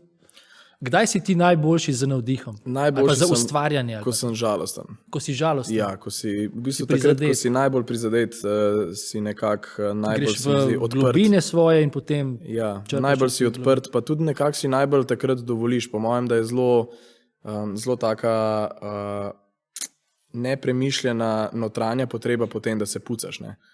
In takrat se dejansko ventil odpre in se začnejo zadeve ven pucati. In lih včeraj sem govoril z enim svojim basističnim idolom, enim najboljših basistov, absolutno kadarkoli pri nas, Anžetom Langosom Petrovičem, Tagijem. In je točno ta stavek, ki je rekel, jaz ne morem delati, stari, če nisem žalosten. No. In to je res. Pozna se, da prvi album je bil nekako tako čist tak, zelo hiter, razigran, energičen, tak pa tak. Drugi je bil že malo spremenjen, že malo več počasnih komadov noter. Bolj odrasli ste tudi, ne? Drugačne osebe ste v teh 5 letih, se spreminjate skozi. Kaj nas čaka pa mogoče v tretjem albumu? Tudi kakšno presenečenje? Poleg tega, da v tretjem albumu boste verjetno, vem, no, ker sem spremljal, boste komade prikazali v večjih jezikih, v 3 jezikih, v srbščini, v angleščini in v slovenščini. Kaj nas čaka v tretjem albumu, recimo? Ki izide 15. novembra. Tako, ja. Tretji album je, bi rekel, da zelo pisan, kar se tiče materijala. Imenoval se bo Suvenir pop, kar nekako se mi zdi, da najlepše zaokroži to, kar muzika je in to, kar inspiracija za to muziko je za ta album. Mi smo nekako prišli do tega, da res lahko pri vsakem komadu najdemo zelo jasno vizualno podobo, vsak pri sebi, kje se je zgodila nekakšna inspiracija, nekam na sveže, na eno od teh mest ali pa držav, kjer smo bili. In zares so vsi ti inspirativni trenutki, ki so se zgodili, bolj kot ne eni suveniri, ki smo jih domov prinesli v svojih glavah, nekaj eni magnetki. Zato album zares nima zvočno rdeče niti, tako kot pač tudi kraji ponovadi ne, po katerih hodiš okoli. Imamo vse od čistega optimizma do čistega pesimizma. Jaz sem v bistvu prvič v življenju napisal izjemno 100% pesimističen komad. Vedno sem nekako v komadih, kot je Novi val oziroma Carpe diem, iskal to neko luč na koncu tunela. Tle sem si na enem komadu dovolil predstavljati svet, kjer ni nobene luči na koncu tunela. A to govoriš o Waiting? Ne. Še en nov komad. Še ni odzuni? Ne, še ni odzuni. Okay, ja. Tako da ja, bo zanimiv album. No. Mislim, eni deli bojo zelo lahkotni, eni deli za tiste, ki bojo pripravljeni prisluhniti, izjemno težki. Nekatere stvari so bile močno spodbojene pri meni strani trenutnega političnega dogajanja na svetu. Torej, namensko poročate, mislim, preko pesmi dajete svoj statement, ja. Sporočila. Ja. Deva pogovarjati se mogoče malo v bendu. Se pravi, vi ste boy band, to ste fanti stari 25 let, razen Naceta, ki je tam okoli 30 let. Nace star 30, Maček že gazi 28, ko mi smo pa 25. Ja. Kakšna so razmerja? Razmerja v skupini so, vsi ste enakopravni, vsi delate vse, delate na nekih delih, kjer ste dobri. Vsak, recimo ti si pretežno na kreativi, pa na novih komadih, neki drugi so nekje drugje. Te vloge imate ločene. Se točno ve, kdo je kdo v bendu, v tisto se ne posega, o vsem se pogovorite, skalibrirate, da se uravnate, da se strinjate in tako. Ja, cirka približen. Mislim, ni tako, da se v neki ne vmešava. Vemo absolutno, kdo je kje najmočnejši in smo neke vloge take jasno začrtane si razdelili, ker je veliko enih stvari, ki jih je treba ne samo kot band, ampak tudi kot biznis oddelati. Zato smo pač delovna mesta si morali tudi razporediti. To je en del tega, da recimo si bolj se reče independent, kakor da imaš okoli sebe res ogromno kolesje. Vedno ima vsak pravico, bolj bi rekel, ima pravico dvomiti v delo na tujem prostoru. Ampak argumentirano. Absolutno, ja. Na tej točki verjetno ste se že naučili, da kako ego dajati na stran, kako komunicirati. Zelo veliko enih sprememb so prinesle vse te, bi rekel, dinamične krivulje, ki so se v zadnjem letu in pol na novo predstavljale v naših življenjih in smo tudi mi seveda mogli se znati prilagoditi temu. Veliko več enega trenja se ustvari, seveda več, ko je pritiska, več, ko je utrujenosti, težje se navigira vse to. Vse je treba gledati na to, da nas je 5 odraslih, bi rekel, inteligentnih, samostojnih in kreativnih ljudi hkrati v isto zgodbo postaviti ni vedno najlažji zalogaj, absolutno ne. Tako da, če se tukaj dovoli prostor egu, zelo hitro stvari lahko razpadejo. Tako da ta umik ega pa ločitev človeka od glasbenika je zelo, zelo pomembna. Ne? Se pravi, nujno, ja. Res moraš vedeti, kdaj nekaj poveš glasbeniku, ne človeku, ker če se ti dve vlogi zamešata, zelo hitro lahko pride do eksplozije in to nam gre načeloma kar dobro. Ja. Omenjaš, da ko ustvarjate glasbo, se velikokrat umaknete v nek prostor, ne vem, v neko kočo tam in potem omenjaš, da džemate, se pravi, kako se te lepo reče v slovenščini, da preizkušate neko igranje. To je improvizirano igranje. Improvizirano igrate in potem iz tistega to jasno snemate in iz tistega nekaj nastaja in potem če je dober, shranite za kasneje, za neko uporabo. Pa to. Se pravi, to je neko načrtno, nek načrt ostaja zadaj za ustvarjanje. Ne? Mislim, to je tako, ne. Mi smo muzičari in nič ni lepšega, kakor igrati s svojimi somuzičarji in če se gre v neko improvizirano igranje, se pogosto zgodi, da se čist nehote zgodi kakšna ideja, ki je pa zelo močna in valjda, da je fino imeti dobre osnutke, ki se jih lahko potem uporabne. Ti si pa potem, tvoja vloga je pa potem v bendu v glavnem, da pišeš besedila, oziroma ti jih napišeš večinoma. Je odvisno, včasih napišem komad v celoti, se pravi... Tudi melodijo? Ja, mislim melodijo, vokalno melodijo vedno jaz naredim načeloma, ampak včasih pridem že s pripravljenim komadom, včasih pa komad pride iz džema, ne.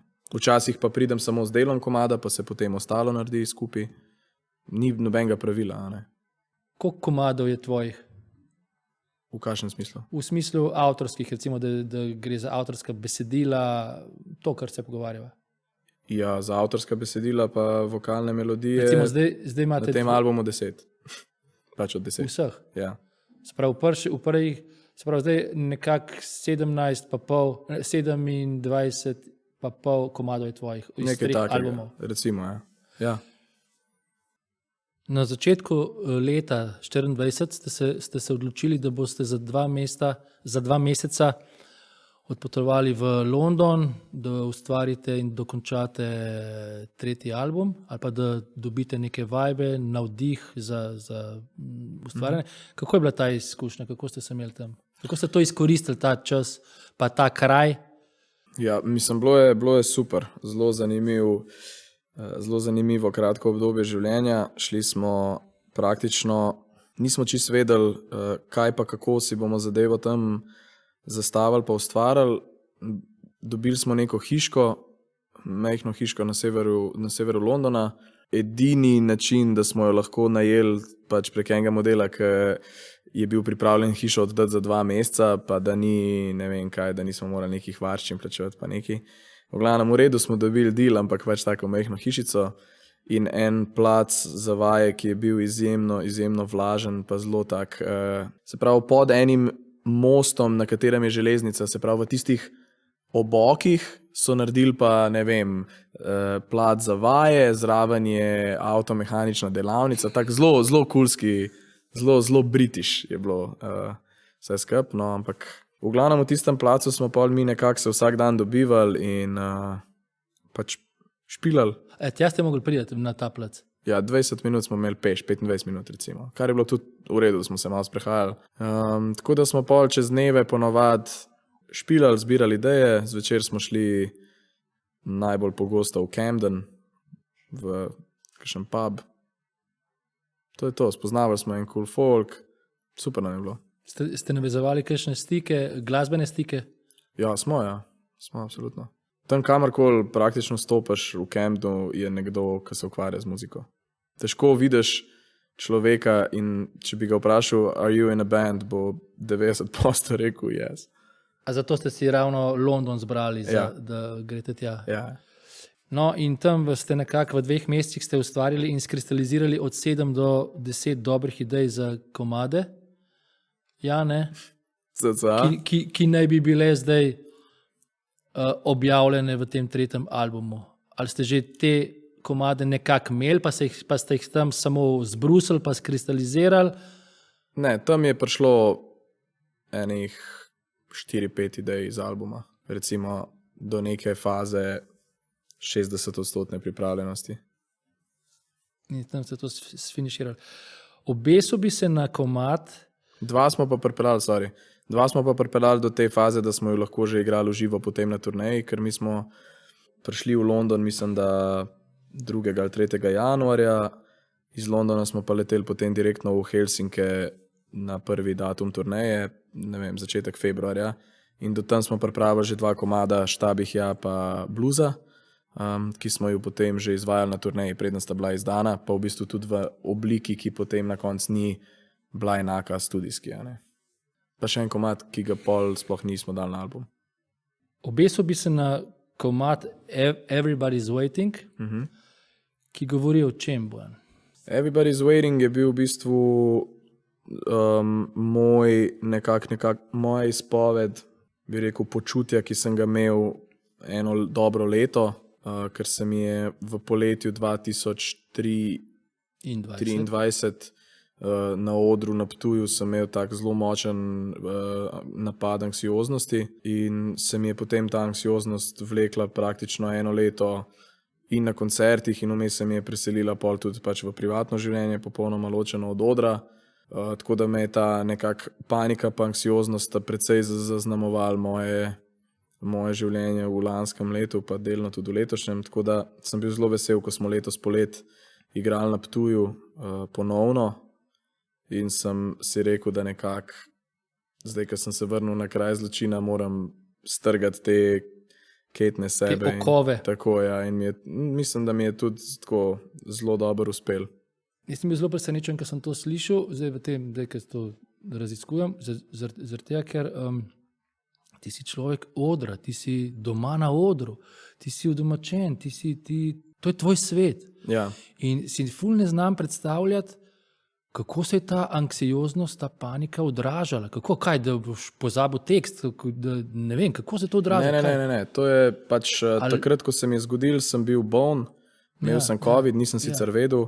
Ja. Bil sem totalno overworked, prišli smo direkt iz angleške turneje, leteli smo, se pravi, ko smo prišli na Brnik, so nas direkt že peljali na koncert nekam na Štajersko in potem smo imeli še nekaj koncertov, tako da bil sem boln, bil sem totalno pač utrujen dolga noč je bila za nami, ker smo en dan prej tudi igrali pred tem koncertom.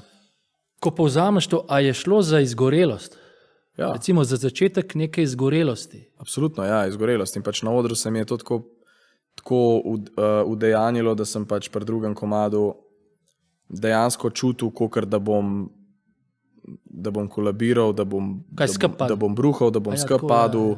Tak zelo močen občutek strahu, popolnoma neobvladljiv, se pravi, celo telo je šlo v krč, zoža se ti vid.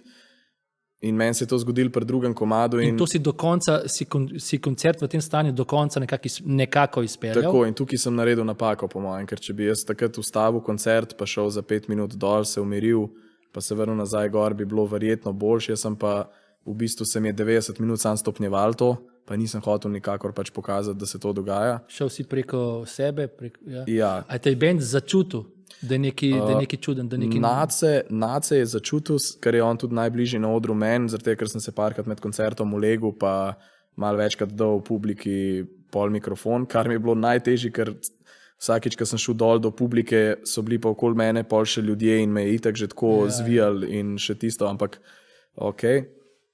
Nace je vedel, da se je nekaj zgodil in je pol tudi on v bistvu, on me je pol tudi domov pelil po koncertu, ker sem bil pa itak čist, po koncertu sem šel sam pod tuš, pa bruhat, pa tresoč so me domov odpela. Ok, to je bil nekak enkratni dogodek, zgodil se je tam na Ptuju, kot opisuješ, ampak to je nekako zaznamovalo, pustilo neko brazgotino in posledično, kaj, zbilo samozavest za naprej? Ali kaj? Ne, jaz sem dejansko, spomnim se, da sem se naslednje jutro zbudil v zelo podobnem še vedno stanju. Ja. In takrat je bila moja prva misel zjutraj, da pač jaz nikoli več ne bom šel na oder. Tako je bilo zelo jasno mi je bilo, da če bom šel tja, bom umrl. Tako nekako sem se počutil. Pa jaz se tega sploh ne predstavljam. Jaz tudi ne, to je pa najbolj grozen del. Če bi meni oder kadarkoli predstavljal kakršenkoli problem, meni je bilo pa ponovadi lažje iti na oder, kakor zjutraj si zobe umiti. In pol kar naenkrat mi je bil pa oder najbolj grozen prostor na svetu in dejansko sem pol imel vsakič, ko sem stopil na oder, panični napad, ni bil toliko hud, ker pač nisem bil neki znaki taki. Večji zgorel, ampak vsakič sem imel recimo 2-3 minuten občutek strahu tega, da bom padel skup, pa da bom bruhal. Pa najhujše je bilo, ker sem se vedno pripravil prej, zdaj bom imel to in potem sem šel na oder in sem valjda imel to. Ja. Kako težko pa je biti tako frontman, ker ti si zelo izpostavljen na koncertu, ti imaš medgovore, jasno, tekste moraš znati, izpostavljaš se, veliko bolj kot ostali 4 fantje, ki te spremljajo v tem. Predvsem se mi zdi, je težko to, ko imaš ti neko večtedensko turnejo pred seboj, recimo 3-tedensko turnejo z 20 koncerti in potem moraš ostati zdrav, glas mora delati, psihofizično moraš biti, jasne misli moraš imeti, ne vem, naspan, mislim, ne vem. Ja, kako je to težko? V bistvu na turneji je dejansko edina stvar, ki te, bi rekel, fizično, psihično mori, je ta, da moraš ostati zdrav. Recimo, tako kot si rekel, mi smo imeli recimo turnejo, kjer smo v 30 dneh oddelali 21 koncertov.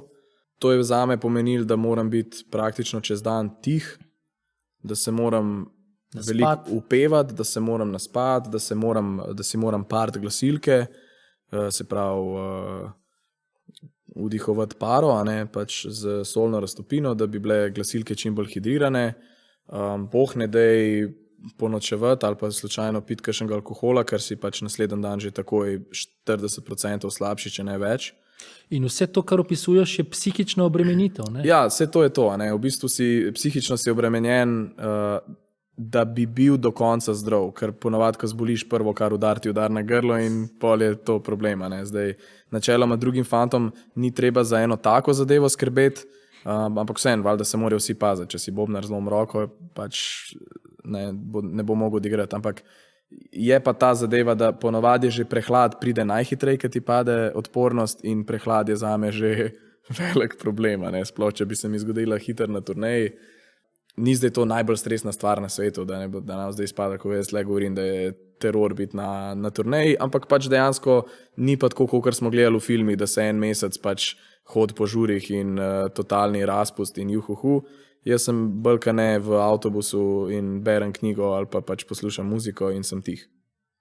In s temi turnejami, ki so vas doletele po Eurosongu, teh turnej je bilo kar veliko, ste ugotovili kaj? Verjetno, da nimate šans, da speljete turnejo, če ne boste spremenili lifestyle, če ne boste upoštevali zdravega življenja, prehrane, tega počitka in tako ne. Absolutno. Jaz mislim, da probam nekako v vsem, kar se zgodi, najdeti nekaj pozitivnega. Jaz sem prepričan, da če se mi ne bi zgodili te panični napadi, 100% prepričan sem, da bi enkrat na turneji na grd način zvedel, da moram biti umirjen, pa tih, pa si part glasilke, pa to. Ne? Se pravi, mislim, da če ne bi imel teh paničnih napadov, da bi jaz šel na prvo turnejo in bi pač šel že prvo noč žurat in bi mi bilo da best in pa bi se naslednji dan zbudil, ne vem, brez glasu in bi imel še 20 koncertov za delati brez glasu in to bi bilo res bedno. Lahko bi bila, ne vem, kakšen koncert bi mogoče mogel odpovedati, kakšen koncert bi bil za nič, se pravi, bi pač publika dobila za nič koncert in to bi bilo kar slabo. Tako da sem v bistvu tudi vesel, da se mi je to zgodilo, ker smo zelo hitro, tudi cel band je pol videl, koliko je zadeva lahko resna, ne? Ker je pol kasneje tudi njih seveda mal zvil, vsakega sicer v nekem drugem obdobju, ampak vsak je dobil svojo dozo tega. Vi plačujete davek utrujenosti, ne? Je utrujenost, to te ponovadi najbolj, če se že ena noč, da se ne naspiš, pa da je potem mogoče psihofizičen pritisk, mogoče prevelik naslednji dan te lahko že zelo hitro zvije. Ne? Ampak naš rider se je zelo spremenil iz raznih pirčkov, pa kakšnega viskija v sadje, ginger shote in tako. Imamo neke bombone pa čips, ki Jure pa Kristo zelo rade jeste, ampak drugače imamo tako zelo vitaminske vode. Rockerji, ki snemajo dokumentarce, imajo ponovadi tak rider, tako po 50 letih heroina, pa vseh drog na svetu. Mi smo pa že pri 25 na grozdju. Pa. To pomeni, da ste odgovorni, da imate nek odnos do tega. Smo, ja. V bistvu smo ugotovili tudi, da je zelo, zelo dober občutek, ko si 1000% prisoten ja. Tako... Psihofizično, da se počutiš zdrav in da se počutiš, kakor da je ta oder pač totalno pod tvojo kontrolo. Ne? No in v Londonu ste potem eden izmed teh stikov, ste tudi navezali stik z fotografom, Damonom Bakerjem, ki vas je fotografiral, a je mogoče on nastopa v tem spotu? Je nastopil on v tem spotu, ne? Ne, ni nastopil v videospotu, ampak je pa, ja, spoznali smo Damona Bakerja, ki je vrhunski britanski fotograf. Zelo po naravni poti smo se z njim spoznali in zelo hiter je v bistvu tudi on izkazal željo, da bi nas fotkal. To je pa res človek, ki je fotografiral praktično vse znane ljudi, ki bi si jih lahko, če greva zdaj iz glave, se spomniti, koga ga je ziher že imel pred fotoobjektivom. Je pa pač mlad fant, mislim, da je bil celo eden najmlajših v Angliji, ki je podpisal takrat s to največjo agencijo fotografsko. In on nas je zelo začutil in mi njega, tako da smo, tudi njega sem veliko našel v tem komadu Everybody's Waiting. No, tako.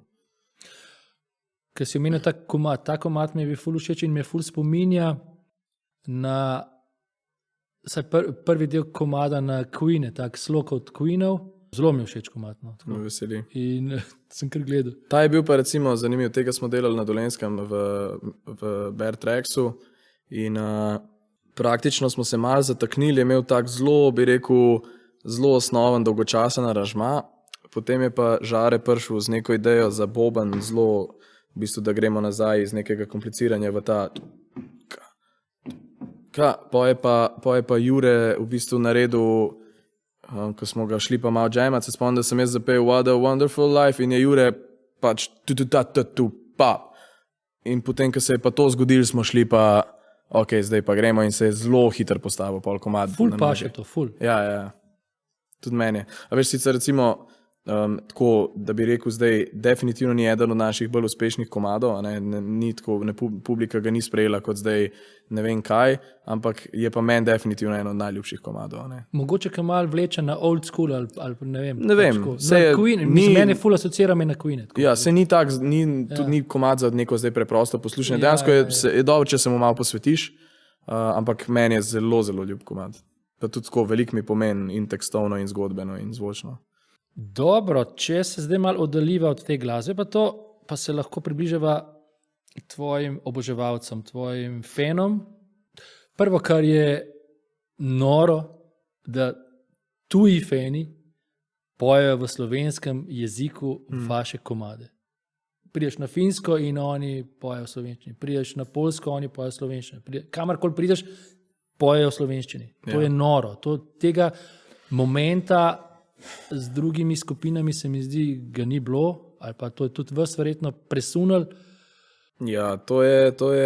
Zdaj ste se že navadili, neverjetno, zdaj je to že norma, ne? Mislim, navadili smo se v tem smislu, da recimo, da vemo, da se bo pod odrom pel, ampak težko se pa navadaš občutka, da si zdaj v neki državi. Pogosto smo bili v državi, kjer smo prvič, ali pa v mestu, kjer smo prvič, in so pač nam ljudje nazaj pel pač v slovenščini. Ful je zanimivo videti v bistvu, koliko je publika zaradi tega tudi, bi rekel, bolj srce mogoče v koncertu, zaradi tega, ker to so dejansko ljudje, ki jim to toliko pomeni, da so se bili pripravljeni 1,5 ure nečesa totalno tujega se naučiti in potem pridejo na koncert samo z željo, da to dajo ven iz sebe, končen, kar so se oni naučili. In je res, velikokrat se nam zgodilo, da smo prišli v kakšno državo, kjer so nam rekli recimo domačini ali pa domači izvajalci, da publika je tukaj recimo bolj zadržana, tako da mogoče ne pričakovati ne vem česa, in potem smo odigrali koncert in je bila pač publika top in so oni rekli tako, tistega sploh še nisem videl tukaj, tako.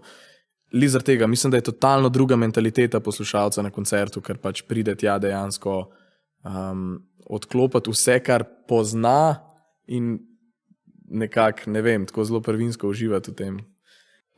Imate zelo zvesto občinstvo in še več, to zvesto občinstvo je pripravljeno nekako zbirati ves ta promo material in ga podnaslavljati. Se pravi, Joker Out Subs, Tako. Ki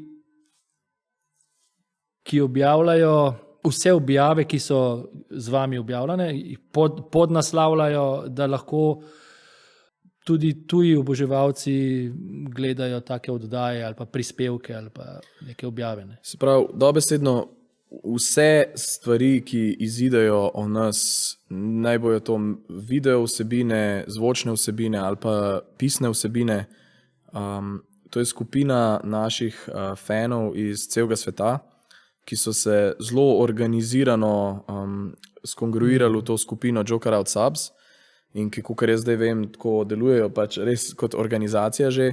Oni so si zadali nalogo, da vse te vsebine prevedejo v kolikor se le da jezikov možno. Tako da dejansko verjamem, da bo Poljanski kavč enkrat zelo kmalu, potem ko izide, sigurno bo pač imel podnapise v 10 ali pa 15 tujih jezikih. Z njimi se tudi redno srečujemo, ker ponavadi pride kdo iz njihove divizije na naš koncert, in se pač itak, da se z njimi vedno radi vidimo in pogovorimo. V glavnem, to je pa tako že en tak, bi rekel, to je še tako fenomen zase. Se mi zdi, da so res taka vrhunska skupina pametnih mladih ljudi, ki so si nek tak zelo zanimiv, specifičen projekt izbrali in smo jim neskončno hvaležni za to. A je ta fenomen nov samo za vašo skupino, a ta fenomen pozna tudi kakšna druga skupina? Ne vem, ne poznam primera, nisem še videl česa tazga, jaz verjamem, da mogoče obstaja zdaj, ampak jaz se še s čem takim nisem srečal. Kaj vse dobivate na oder? Na oder? Kaj vse prileti na oder? Poleg teh klasičnih modrci, spodnice. Poleg tega veliko plišastih igrač, veliko teh zapestnic, ki imajo gor ime personaliziranih. Tako, personaliziranih zapestnic. Vsake toliko priletijo kakšne tradicionalne sladkarije ali pa kaj tasga. Aha. Slike, ful velik slik, ki jih pač Ročno ročno narisan. naslikanih, narisanih del, zastave, zelo velik zastav. In kam to pospravljate, ali to, kam kje Ja, to deponirate? Iz turneje Mislim, da je bila ponovadi, neka ideja, mislim, da je bila neka ideja, da, ker tega materiala je ogromno, ja. da bi mogoče lahko delali tudi biznis iz tega. Ja, mislim, lahko bi definitivno delali biznis iz tega, ampak mi smo pol te zadeve podarili humani. Aha. Nekatere pač to, kar je bilo seveda uporabnega, ne? Predvsem teh modrcev. Tega je bilo res veliko. Tako res veliko. V enem momentu smo imeli plat za vaje in v tistem delu, kjer bi morala biti oprema, je bil pač tako gora spodnjega perila. Tako da tisto smo, nekaj časa smo razmišljali, kaj bi lahko s tem naredili in potem se je nekako ta humana zdela najbolj humana opcija. Drugače pa sladkarije pojemo, zapestnice kar nosimo. Sončna očala. Sončnih očal pa ne rabim več kupiti nikoli v življenju, se mi zdi, ker jih imamo 5000. In to jih mečejo za Jana neki, ne? Neka fora je bila z Janom. Vsak ima ponovadi dobiš že, tako. da je gor ali napisan ali neki, sej tisto, kar hočejo zate, ponovadi vržejo proti tebi. Okay, ja. Ja, mislim, tega je ogromno. Ne? To moram povedati. Srajce pa, jaz sem dobil par res vsi smo dobili par lepih srajc, ampak jaz sem dobil par takih res vrhunsko narejenih srajc, ki so totalno v našem stilu, tako da sem jih pol kar nosil na koncertih včasih. Dobili smo personalizirane puloverje, ročno narejene, tako ogromen. Zdaj sem se spomnil, ko govoriš o tem, tudi ena oboževalka vam je vrgla nek izdelek na oder in gre za oboževalko, ki je neka dizajnerka neki in vam je bilo to všeč, ste vzpostavili stik in imate nek, ne bom zdaj rekel logo, nek stajče od nje, pa neki, pač njeni izdelki so gorno. To je sicer ni to je od ene druge ustvarjalke, ampak zdaj smo že večkrat v bistvu umetniško delo oboževalcev uporabili, se pravi, vedno smo, če nam je bilo nekaj zelo všeč, smo te ustvarjalce kontaktirali in se pač zmenili za nek deal, kako bi pač to lahko, kako bi lahko z njimi delali. Tole je recimo en tak primer, potem ena punca nam je bila zelo všeč, nam je bil njen art, tako da nam je v bistvu oblikovala ta, kako se temu reče, odrsko sceno. Potem z enim od fanom na spletu smo videli ful dobre animacije, tako da smo v bistvu potem z njim naredili videospot. Tako, res imamo ultra kreativne pa tako zelo carske fane, ki pogosto dajo od sebe nekaj, kar je nam zelo všeč in zelo blizu in pač zakaj ne bi dali nekemu mlademu ustvarjalcu priložnost, da delamo z njim, če je že po svoji volji začel delati nekaj z ljubeznijo za nas. Ne?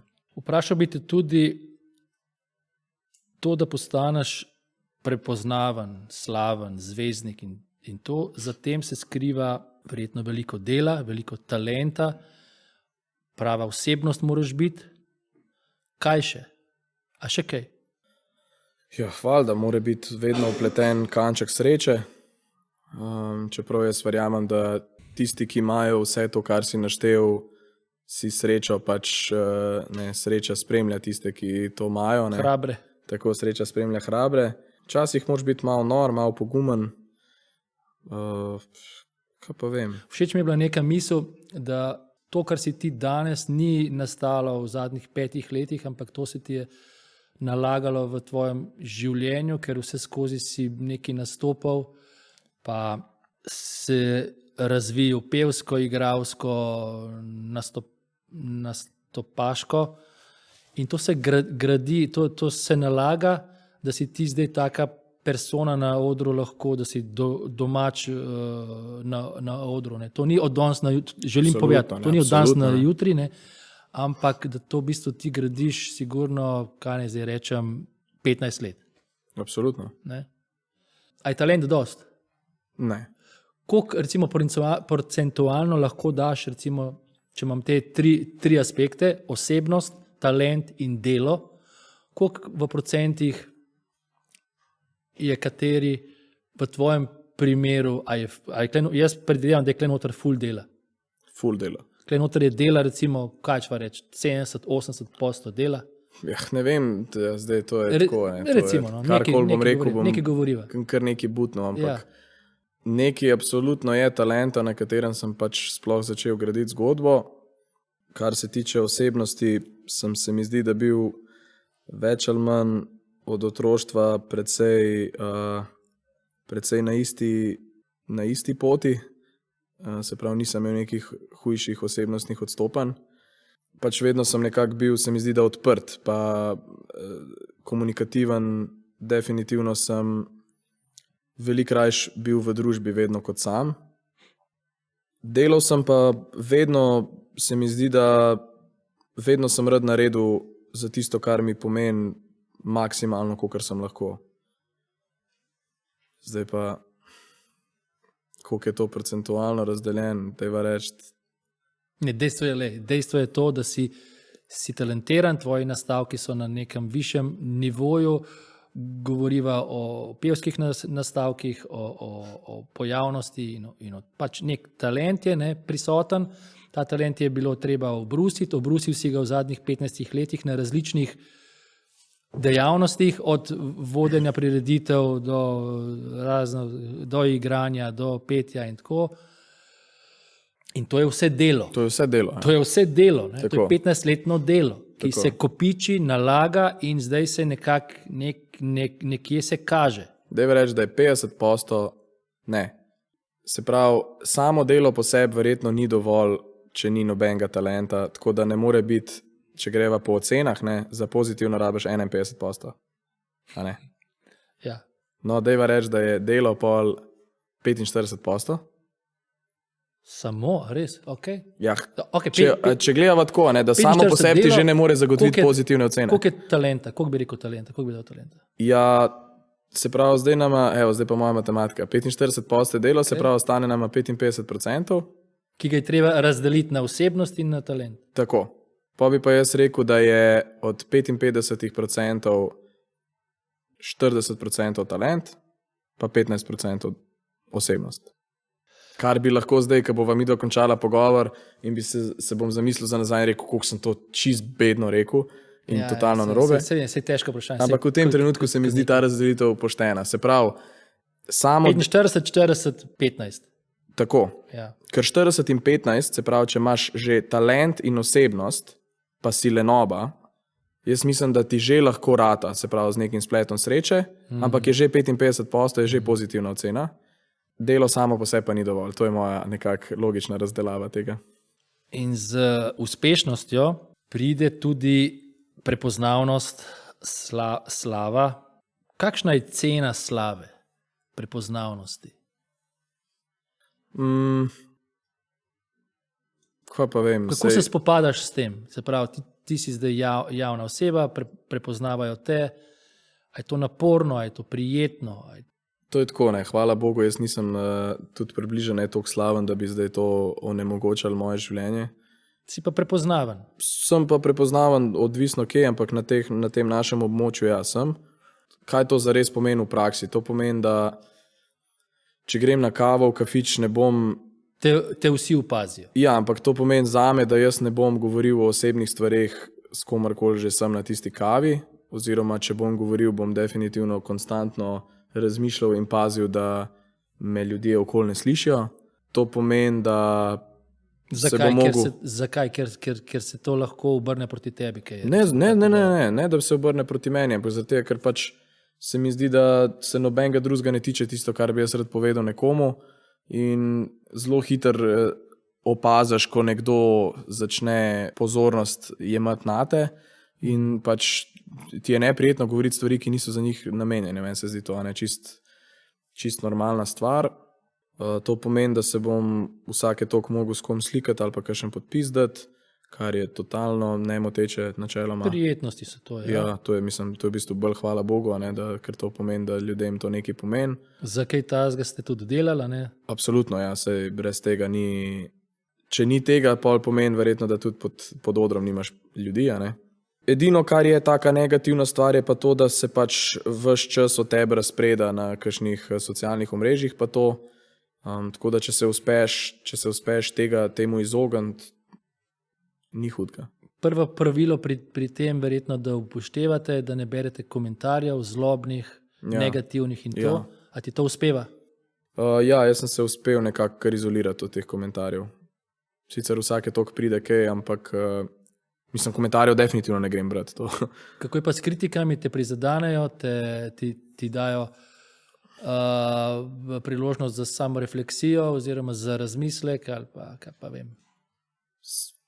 Se veš, kako je. Ne? Najprej lahko poveva razliko med kritiko pa med komentarjem. Točno to. Kaj je kaj? Kritika je mnenje, ki temelji na nekem razmisleku, na nekem, recimo, da premišljenem dejstvu za nekoga. Recimo, da kritika vedno mora imeti neko tehtnost za seboj, ne glede na to, ali je ta tehtnost na koncu ocenjena kot resnična ali neresnična, ampak kritika mora biti, pač, da bi bila kritika, mora biti nekako objektivno utemeljena na nečem, medtem ko pač komentar je pa komentar. In danes ima vsak pravico pustiti komentar, nek statement in zdaj pač Janez 1, 2, 3 se je odločil, da je Bojan kreten in pač, če imaš ti 10 komentarjev, prostor za 10 komentarjev in je eden od teh 10 Bojan je kreten, v resnici popolnoma irelevantno, kdo je ta Janez 1, 2, 3 ali pa Piki Boj 6, 7, 2, zaradi tega, ker pač je v istem prostoru, kakor vsi ostali in ga jemlješ kot relevantnega, kljub temu, da ni. Ker samo zato, ker vsak pač ima možnost izraziti svoje mnenje, pogosto ne pomeni, da je to prav dobro. Jaz bi zelo rad videl, da bi recimo socialna omrežja imela omejitev, da moraš biti, če ga želiš uporabljati, pač viden s svojim osebnim imenom in priimkom in fotografijo. Torej, ne z nadimkom. Ne z nekim nadimkom, pa z 46 e-maili, ne. Ampak evo, v redu, pač moraš biti prvo kot prvo polnoleten, drugo kot drugo pa ime, priimek, fotografija, pa komentiri, da sem kreten, pa da te vidimo, ajde. Ej, kaj za tebe oziroma za vas v bendu pomeni uspeh? A ste zdaj že uspešni? Ja, kaj je uspeh? Zdaj vi ste že zelo visoko, ta letvica je že zelo visoka. Kaj je uspeh? A ste uspešni? Absolutno. Mi smo... Zakaj? Kaj je uspeh? Ja, uspeh je prvo kot prvo to, da nam je uspel, bi rekel, hobi in otroške sanje spremeniti v poklic. Uspeh je to, da pač dejansko mi že nekaj časa živimo od tega. Uspeh je to, da ustvarjamo še vedno, da ne vidimo konca tega ustvarjanja, ampak da si želimo več. Da se pomikate naprej. Tako, da se pomikamo naprej. Pa zares... Da rastete. Veš, kako je, ne? V enem trenutku se je treba zavedati, da se iz te rasti zgodi počasno ustavljanje in potem tudi padanje. Ne? In zdaj pa se pač vrstijo naslednji uspehi, ki so pa uspeh prepoznavanja tega, kar se dogaja in navigiranje s tem. Ne? Jaz absolutno nimam nobene interne želje več, iskreno po čemarkoli več od tega, kar mi zdaj imamo, kar ne pomeni, da ne bom delal vseh obstranskih dejavnosti, ki se dotikajo napredka, da to ne bi mogoče enkrat res uspel, ampak nisem pa več, bi rekel, osebnostno pogojen. Moja sreča pa zadovoljstvo pa nek občutek samo izpolnitve ni več pogojen s tem, da bi mogel iti še kam gor. Jaz sem dosegel veliko več v resnici, kot sem si kadarkoli sploh predstavljal, da bi tako upal verjetno. Kar se tega tiče, meni se zdi, da sem in smo uspeli. Tako da, ja, kaj pa vem, čakamo padec, ali kaj? Ne, kakšen padec. Ne. To, prej, ko smo omenjali družabna omrežja, tudi YouTube je družabno omrežje, kjer se pripenja gor marsikatera vsebina. In jaz sem si zdaj samo tako malo čist laično, sem si par komadov vaših dal gor in sem od 7 komadov, ki sem jih, to je ste pobrali več kot 13 milijonov ogledov. Recimo, a sem ti povedal 1 milijon, Barve oceana 1,2 milijona, Citi je Boni, ki si nastopil 1.300.000 ogledov, vem, da greš in tako naprej. V glavnem, če bi vse neke vaše uradne objave pretopili v te oglede, jih je bojda bilo lani pred enim letom, se pravi pred 2023, več kot 45 milijonov. Je bilo, jaz ne vem, kako je zdaj si predstavljam, ne vem, kaj 60, 80, pojma nima. Zdaj Carpe Diem jih je čez 100 verjetno, ker je tam bilo res veliko. Carpe Diem jih je trenutno 3,4, zdaj ne vem, ampak teh objav je več, veš, to so blazne številke, to je nepojmljivo, sploh za naš mali slovenski prostor, to je nepojmljivo, nepojmljive številke so to. Kaj pa vem, te številke, veš kako je, zdaj so vsi te komadi, ki si jih omenil že nekaj časa na YouTube, tako da se to par let, v redu. Tako, to so pač se filtrira ciklično. Tako. Meni je v resnici bolj, iskreno smo ta YouTube kar zapostavili, ker najbolj spremljamo številke na streaming platformah, a ne? To je tisto, kar trenutno najbolj lovimo in spremljamo. Tako da, ja, mislim, super so številke, jaz ne vem. Meni je kar malo vseeno, iskreno. Ne vem, pač vseeno mi je, če mi nekdo reče, zdaj ta komad ima milijon ali pa 5 milijonov, jaz imam rad, da pogledam za nazaj, da je meni moj komad všeč, pa da sem jaz z njim zadovoljen. A veš, ko hiter pol pridejo primerjave, ne, se pravi, ima 2,5 milijona, tam pa zdaj 1,2 milijon, a je to fail. Takoj greš tako gledati, ne. To sem že zadnjič razmišljal, jaz se spomnim, ko je Omamljeno telo dosegel 100,000. Je bilo to takrat za en band v našem rangu 100,000 se nam je zdel noro. Res, to je bilo pa wow. Vklicali so me, prav spomnim se kolegi, kakšni, ki so, ne vem, ki delajo v glasbeni industriji in so me klicali, videl sem, da ste 100,000 ogledov, ste imeli Omamljeno telo, hudo, svaka čast, ne. Pa danes je pa tako, če pa ni 100,000 v 24 urah, je pa že neki surle, pa kisle face. Tako da, to je tak ognjen začaran krog, ki se ga ne smeš lih pustiti ujet v njega. S katerimi velikimi zvezdami si že sodeloval, s katerimi, ali je z njimi lažje, teže delati, drugače delati? Omenjal si Elvisa Costello, z njim ste tudi posneli komad v angleščini. Tako. Ja, Elvis je v bistvu, to je bilo kar nepričakovano takrat, zares od Martina, našega bivšega basista Boter, Steven je, naš Godfather ga mi kličemo, je iz Liverpoola in pozna Elvisa in mu je rolil našo muziko. In ko mu je rolil drugi album, je Elvis pri novem valu nekako začutil, da bi on rad napisal angleški tekst za ta komad. Aha, tekst je od njega v angleščini. Tako. Okay. Ja. In jaz sem napisal C-part v tem komadu, v angleškem delu, on je napisal pa vse ostalo.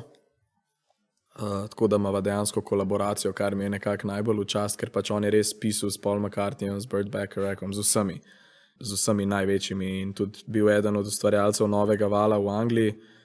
No, v glavnem pa je pa minil teden ali dva in je potem rekel, da bi bil pripravljen tudi, da naredimo duet, kar smo itak rekli takoj, da ja, tako da smo to potem naredili. On je sicer vokale posnel v New Yorku, ker tam živi, mi smo jih posneli v Sloveniji in potem se je to pač vse v studiu dal skup. Je bilo pa zelo lepo, ker nismo imeli določenega nobenega, bi rekel, fiksnega termina, kdaj se bomo spoznali v živo, ker smo se vedno prek nekih videoklicev. Potem smo pa imeli mi nordijsko turnejo po Norveški, Švedski pa Finskem in ko smo prišli v Oslo, smo zvedeli, da ima on en dan pred nami koncert v Oslovski operi in smo mu poslali mail, da bi pač radi prišli na koncert, da se spoznamo in je rekel, ja, daj pridite pa valjda bomo novi val še pač skupaj špilali, ne. Tako da smo se v bistvu znašli na prvi dan nordijske ture v Oslovski operi, kjer smo z Elvisom Costellom pa Steve Naivom, ki je pač bil z njim prvič v bistvu premierno odigrali novi val oziroma New Wave. Tako da je bil tak, kar bi rekel, magičen začetek turneje. Kakšni so načrti za prihodnost? Prihodnost bo izgledala nekako tako. 15. novembra gre ven album, 3. studijski album, in potem se začne ta mini promocijska turneja po Balkanu, se pravi 2 koncerta v Cvetličarni, 1 koncert v Štuku in koncert v Zagrebu, v Beogradu, Skopju in na Dunaju. Načeloma je to zaenkrat to, kar se letošnjega leta tiče. Januar in februar smo si prvič, to bo v 2 letih, vzeli fraj, kar pomeni Tudi ne boste nič delali, nič. nič. Torej 2 meseca totalnega odmika. Po 2 letih skoraj. Tako. In tega se zelo veselimo. Ker tudi zdaj, ko smo imeli počitnice, zares to niso bile, ker smo ali miksali album in smo bili cele noči prek telefona z studijem povezani ali pa kaj. Potem pa verjetno marec oziroma april se pa vrnemo v evropske države.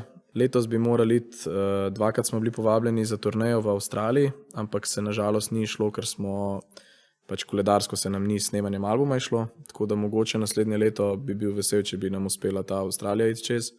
New York smo imeli potrjen, pa ga nismo speljali nismo dobili delovnih viz dovolj hiter, ker se vse precej ad hoc zgodil. Tako da mogoče bi bilo fino naslednje leto ta New York pod kapo dati, ampak tudi če ne.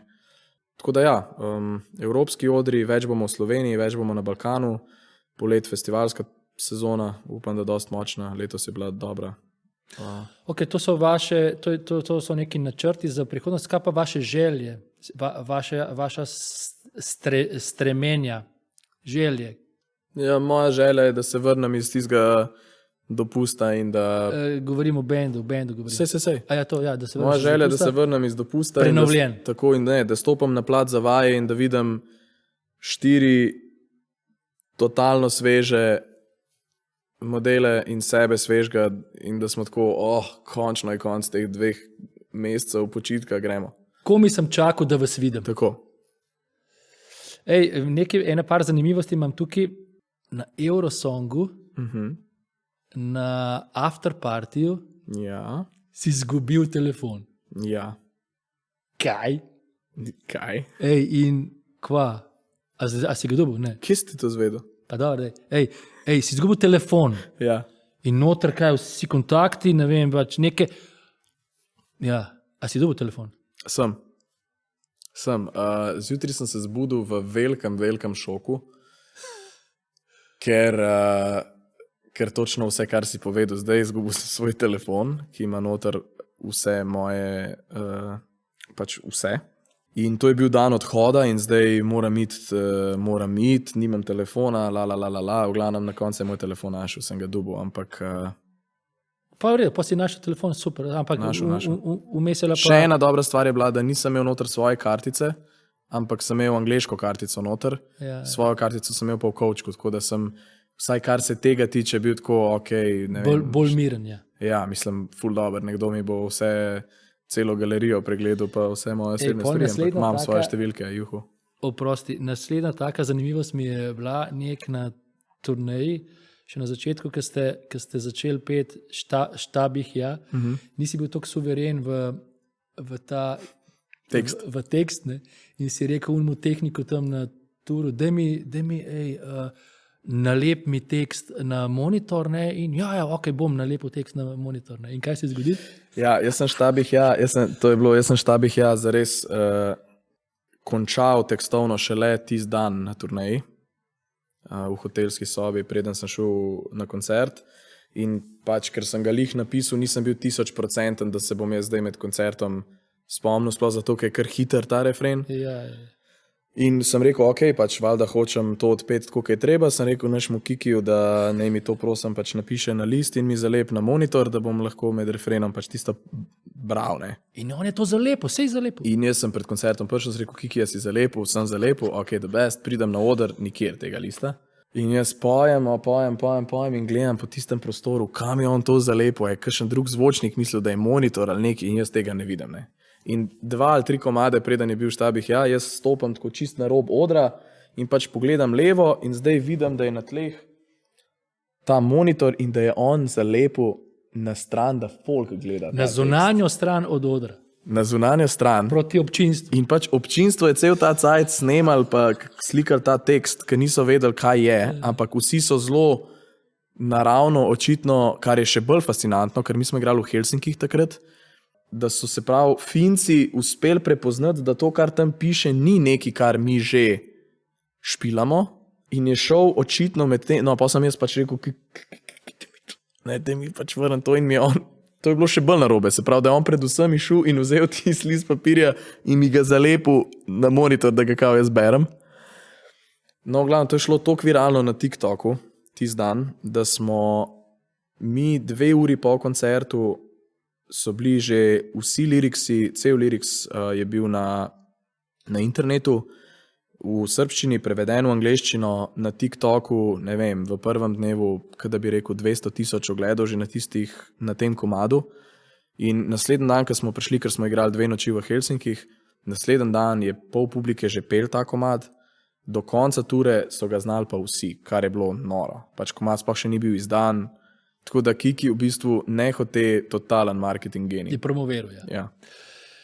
Kaj mi je bilo zanimivo, naslednji od teh fun faktov, merjenje decibelov na koncertih. Kako je do tega prišlo, pa kakšna izkušnja s tem, če mi lahko malo opisuješ? Pri katerem komadu je to? Pri istem komadu? Ja. Pri istem komadu. Se pravi, v komadu Sunny Side of London je refren Scream as loud as you can in publika načeloma to stori. In se nam je zdela cool ideja, da bi zmerali, koliko glasno je v resnici to dretje. In pa smo rekli, ok, dajmo pač na celi evropski turneji meriti glasnost publik in bomo pa na koncu razglasili, kje je najglasnejša.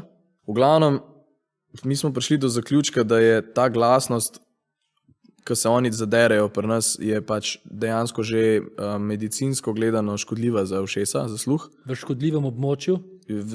Krepko v škodljivem območju, tako da sem v resnici pol mogel že začeti govoriti, da naj si prvo zamašijo ušesa in potem to naredijo.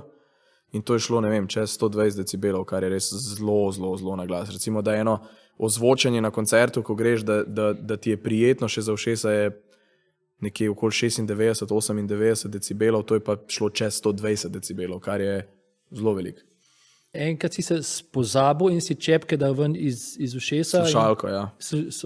Slušalko dal ven iz ušesa in se je zgodil kaj? Ja, pač piskal mi je še 15 dni v ušesu, ker je toliko na glas bilo, ker so vsi usmerjeni proti meni. Se pravi, proti odru se vsi derejo in na odru je v resnici najglasneje. Ja. Naslednji fun fact. A ste pripravljeni? Smo. Ti si imel v svojem otroštvu si imel že enega psa, labradorca, oziroma ne, oprosti, črnega zlatega prinašalca. Tako. Si imel z imenom Nero in tako da celo otroštvo si živel z psi, z ljubezni do psa in tako. Povej malo o tem, potem se bom pa navezal na to še potem. Pač nekaj povej o Nerotu. Nič. Imel sem mešanca med zlatnim prinašalcem in labradorcem. Ime mu je bilo Nero, živel je do 15. leta in 3 mesecev starosti. Bil je krasen pes, kralj naše ulice. Zasledil sem pa, da Nace in ti sta skoraj impulzivno nabavila psa, ja, ampak sta se še zadnji hip uspela zadržati, gre za jazbečarja. Kje sta najdla jazbečarja? Se pravi, naš Mark Pirc ima jazbečarko Ruby, ki je pač ljubezen mojega življenja, iskreno. In z Nacetom sva pač oba rekla, da bi res rada imela jazbečarja. V glavnem, pridružila sva se Facebook skupini, mislim, da ljubitelji jazbečarja v Sloveniji ali nekaj tasga, kjer pač ljudje objavljajo, da bo leglo, ne vem kaj.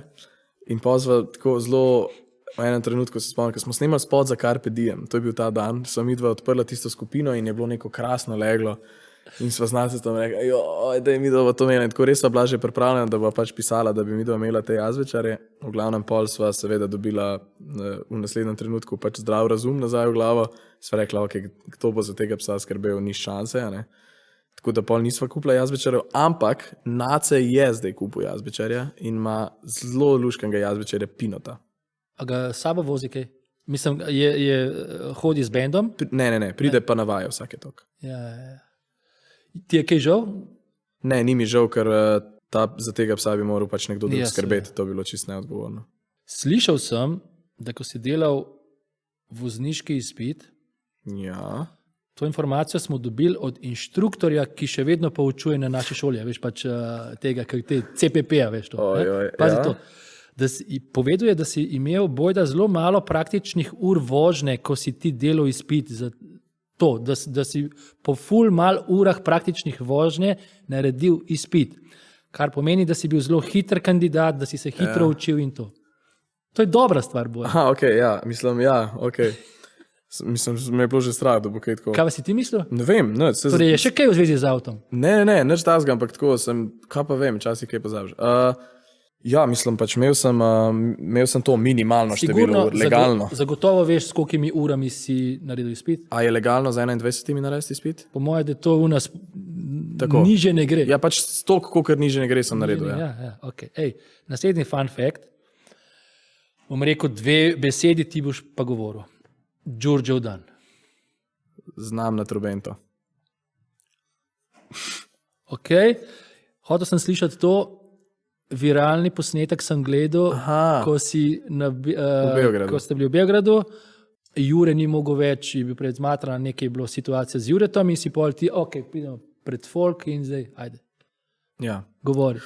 Ja, pač imeli smo koncert v Beogradu, ki je bil vrhunski in Jure je na koncu pač res je bilo vroče v tistem prostoru.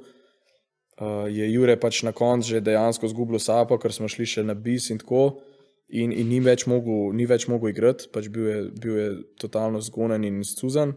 Mogli bi priti na bis, vroča publika, full folka nabito. In pač ni mogel iti gor nazaj na oder, kar jaz čisto razumem. In pa sem v tistem trenutku pač jaz rekel, ok, da bom šel pač sem vzel akustično kitaro in sem odigral Đurđev dan. In je bilo super, ne? Ma ti si šel gor in tako, dobro, ajde, kjero bomo in oni, Đurđev dan. Pa ta ni naša, to z avtorska prava in to. A ja, ok, a veš? Si ti boljš veš, kaj jaz. Ja, gledal sem večkrat to, ne? Ja. Sem ti nabil še par ogledov to. Ne, ful mi je bil odličen, spontani moment, veš. Dobro je bilo. Top je bilo. Kako je prišlo do sodelovanja med Goranom Dragićem? Ja, med Goranom Dragićem in kom? Med Goranom Dragićem, zdaj potem, kar vem, si sodeloval na njegovih kempih, občasno se mi zdi, in gledal sem te na njegovem slovesu, ki ga je imel v Stožicah, kjer si odpel še z drugimi artistmi, med drugim z Magnificom in to. Pač kako je prišlo do sodelovanja, do poznanstva, do tega? V bistvu do Gogija smo pa prišli prek našega Mateja, ki je eden... Avanso. Tako, ki je eden od ključnih delov naše ekipe in je tudi bi rekel, človek, ki krovno skrbi za vse naše večje dogodke in sponzorstva. To smo nekje na začetku intervjuja o tem govorila. Med drugim pač dela tudi z Gogijem in takrat je, ker Gogi organizira svoj košarkarski kemp v Laškem, ki je super in evo, to mi je žal, recimo, da takrat, ko sem jaz bil, ko sem še košarko treniral, da nisem šel recimo na kakšen tak kemp. Nas je povabil, če bi šli pač za udeležence kempa odigrati par komadov, tako da smo šli, ker smo takrat itak igrali na Pivo in cvetje. Naslednje leto se je potem kemp spet zgodil istočasno kot Pivo in cvetje, tako da smo spet šli na kemp. Pa smo pa z Goranom nekako spletali eno tako, bi rekel, ne zdaj ful prijateljstvo, ampak nek tak sproščen, polprijateljski odnos, ker se nismo veliko videvali, ne. In potem nas je Goran povabil na svoj zaključek, tako da, ja, parkrat smo se pa vmes, prišel je na naš koncert na Trgu Republike, lansko leto za konc leta, tako da takrat smo se imeli tudi fino. Tako. A si samski? Ja. Ok. Za vsakim uspešnim moškim stoji uspešna ženska. A bomo zvedeli, katera je to? Absolutno. Prej smo govorili o tvojem uspehu. Ja. Torej, katera uspešna ženska stoji za uspešnežem? Sprav, moja mami, moji babici pa sestra. Točno to sem imel napisan. Ja. Super. Svoj čas si delal kot animator za neko turistično agencijo, kjer si bil nek varuh študentov, dijakov na nekih destinacijah kot nek animator. Ne vem. Animator, ja. A lahko kaj spregovoriva kaj o tem? Deva. Jaz sem v bistvu delal kot MC. Se pravi, bil sem zadolžen za mikrofon na žurkah. Hype man. Hype, aha, tako. Dajmo, dvignite roke. Točno to. Hype man sem bil na žurkah. Aha. Pa recimo, če so se kakšne te igre pa to dogajale, sem jih jaz povezoval.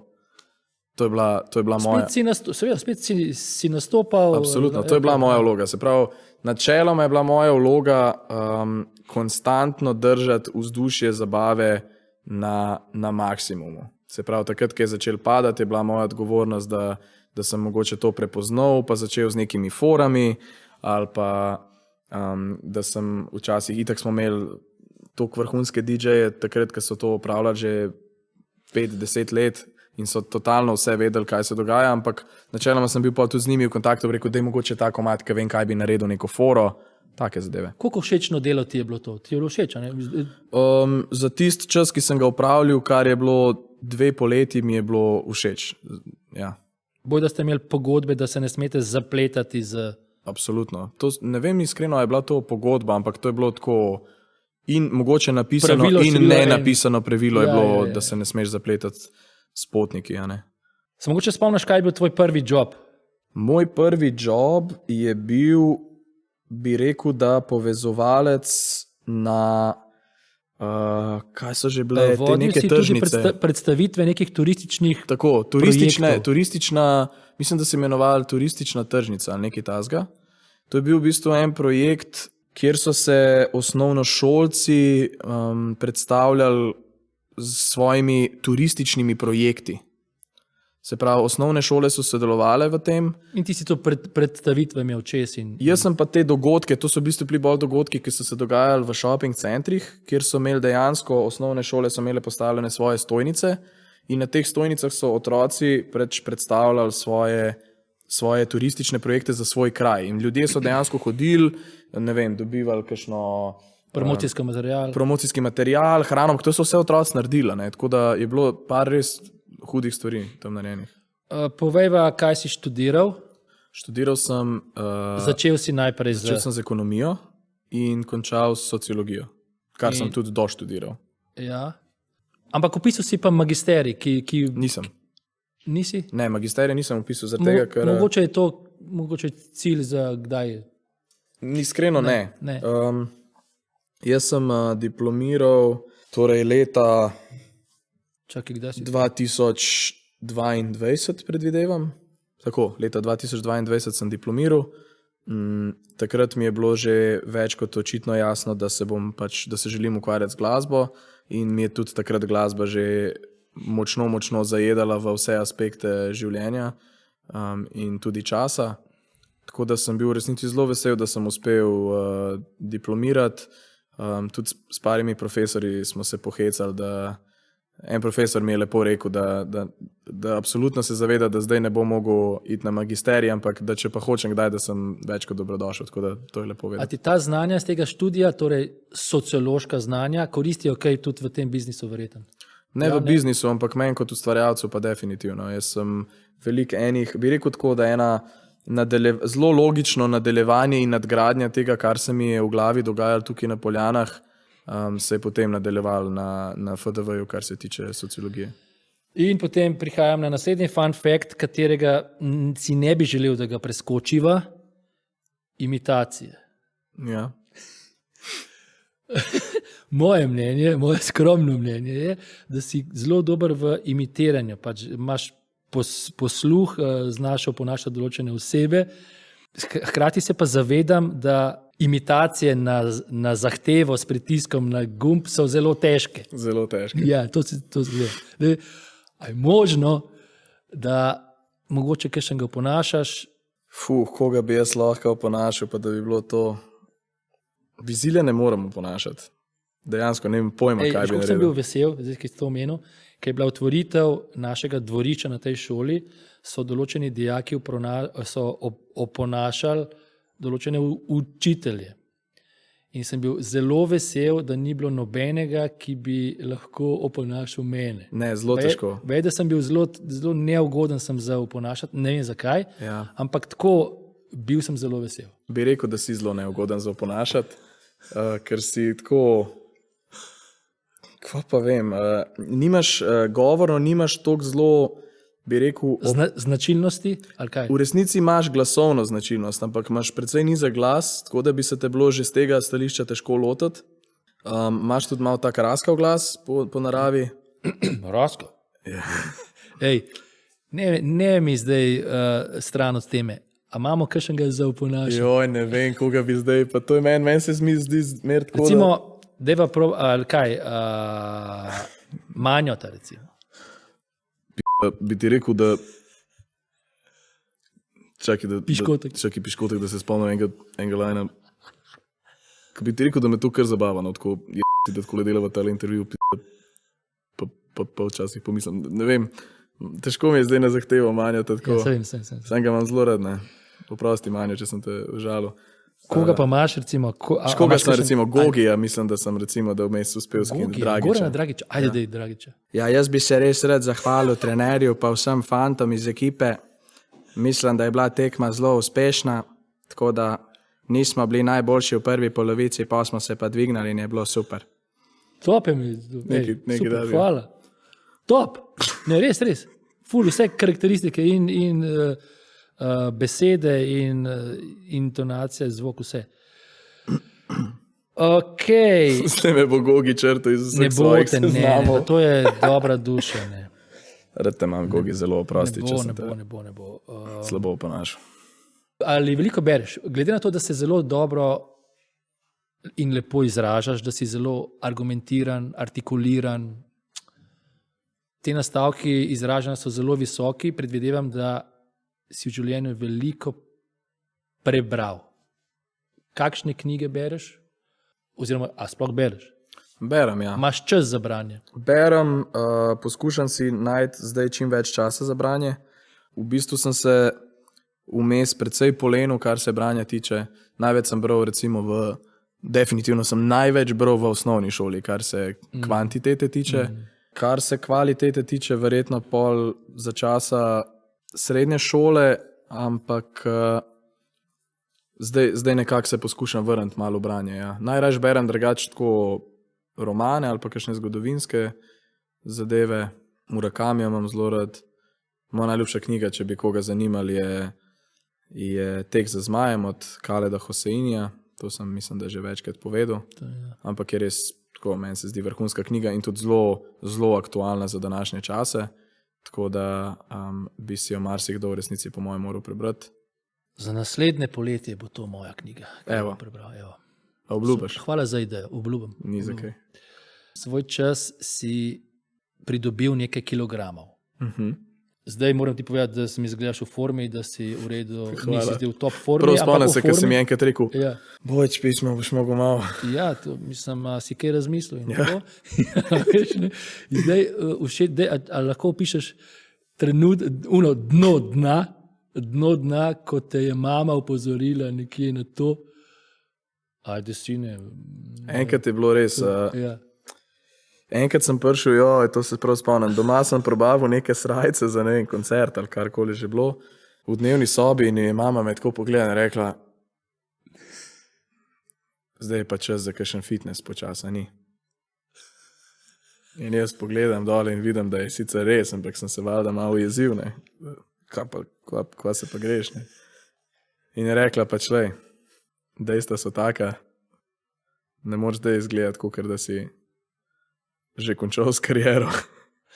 Ej, starši ste zelo povezani, verjeten, seveda z mamo tudi, starša sta po moje, po teh podatkih, ki jih imam, oziroma družina po teh podatkih, ki jih imam, prvi kritiki so Absolutno. iskreni, prvi takim, ki jim zaupaš in jasno daš veliko na njihova mnenja. Tako da si predstavljam, da si se zamislil, ko te je mama opozorila na... Ja, absolutno. Čeprav Na to, ne. moram reči, da s to telovadbo in to imam kar nek tak, bi rekel, težek odnos, ker se ne morem spraviti k neki redni telovadbi. Jaz imam zelo rad šport. Meni bi najbolj ustrezalo, če bi lahko 3 krat na teden igral fuzbal ali pa pač neki počel, neki ekipni šport, ki mi dobro leži. To, da pa jaz zdaj hodim v fitness, je pa nekaj, kar vedno začnem, pa hodim 10 dni, 14 dni, pa 3 dni se mi pa takole spremenijo plani, ker se mi doskrat iz sekunde v sekundo in moram skenslati en trening, pa moram naslednji dan skenslati še enega, pa še enega, pa kar neham hoditi. Ne. Ker prvo kot prvo ni nekaj, kar rad počnem, ne. Meni je fitness v bistvu kar precejšnja muka, tek še bolj, če sam zase. Tako da ja, to neko ohranjanje postave ni najboljši, nisem najboljši človek za vprašati, kaj in kako. Bi pa rad, ne, meni je super, jaz imam zelo rad, če bi bilo to. Če bi bil izklesan. Če bi bil izklesan, ne. Pa, ne bi bil rad ful izklesan v bistvu. Meni je dobro, jaz bi rad bil v bistvu tako, veš, na tisti meji, ker ne rečeš za moškega, da je, ne bi rekel, da je zapuščen, ampak tako vidiš zelo jasno pač muskularno definicijo, še zmeraj je pa to lepo na varnem, če bo slučajno kakšen mesec zime treba preživeti, da lahko še kaj črpaš iz telesa. Ne? Zdaj, ko to omenjaš, tale šport, lahko se dotaknemo tega, kaj si v življenju vse počel glede treniranja športa. Bil si dokaj perspektiven judoist, potem treniral si košarko, nogomet.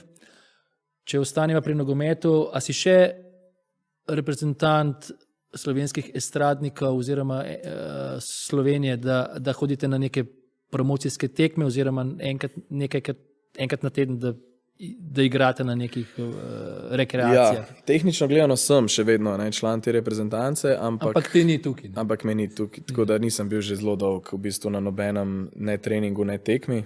V bistvu me je malo strah, iskreno, ker imam par kolegov, ki so se tako šli na hladno malo s športom ukvarjati, pa je šla zelo hitro kakšna tetiva ali pa križna vez. Veva oba, da recimo sploh rekreativni nogomet je zelo hiter. Ker je kontaktni, ne? Kontakten šport med ljudmi, ki so rekreativci, ki ne pazijo prav preveč en na drugega, hitro se zagreješ in tako gležni pa to. Jaz bi te vprašal, kako kanaliziraš stres. Jaz recimo, ko sem te poslušal zdaj, ko se pogovarjava o gibanju, pa športu, pa fitnessu in tako, da bi bil jaz na tvojem mestu, bi kanaliziral stres in stresne situacije in dogodke samo preko fizične obremenitve.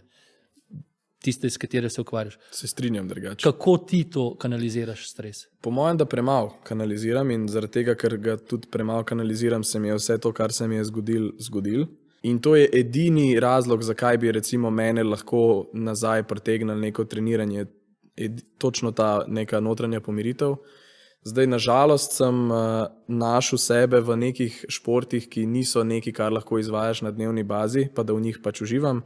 Tako, kot si na začetku omenil, recimo, rad imam wakeboardanje, ampak tega pač ne morem početi vsak dan.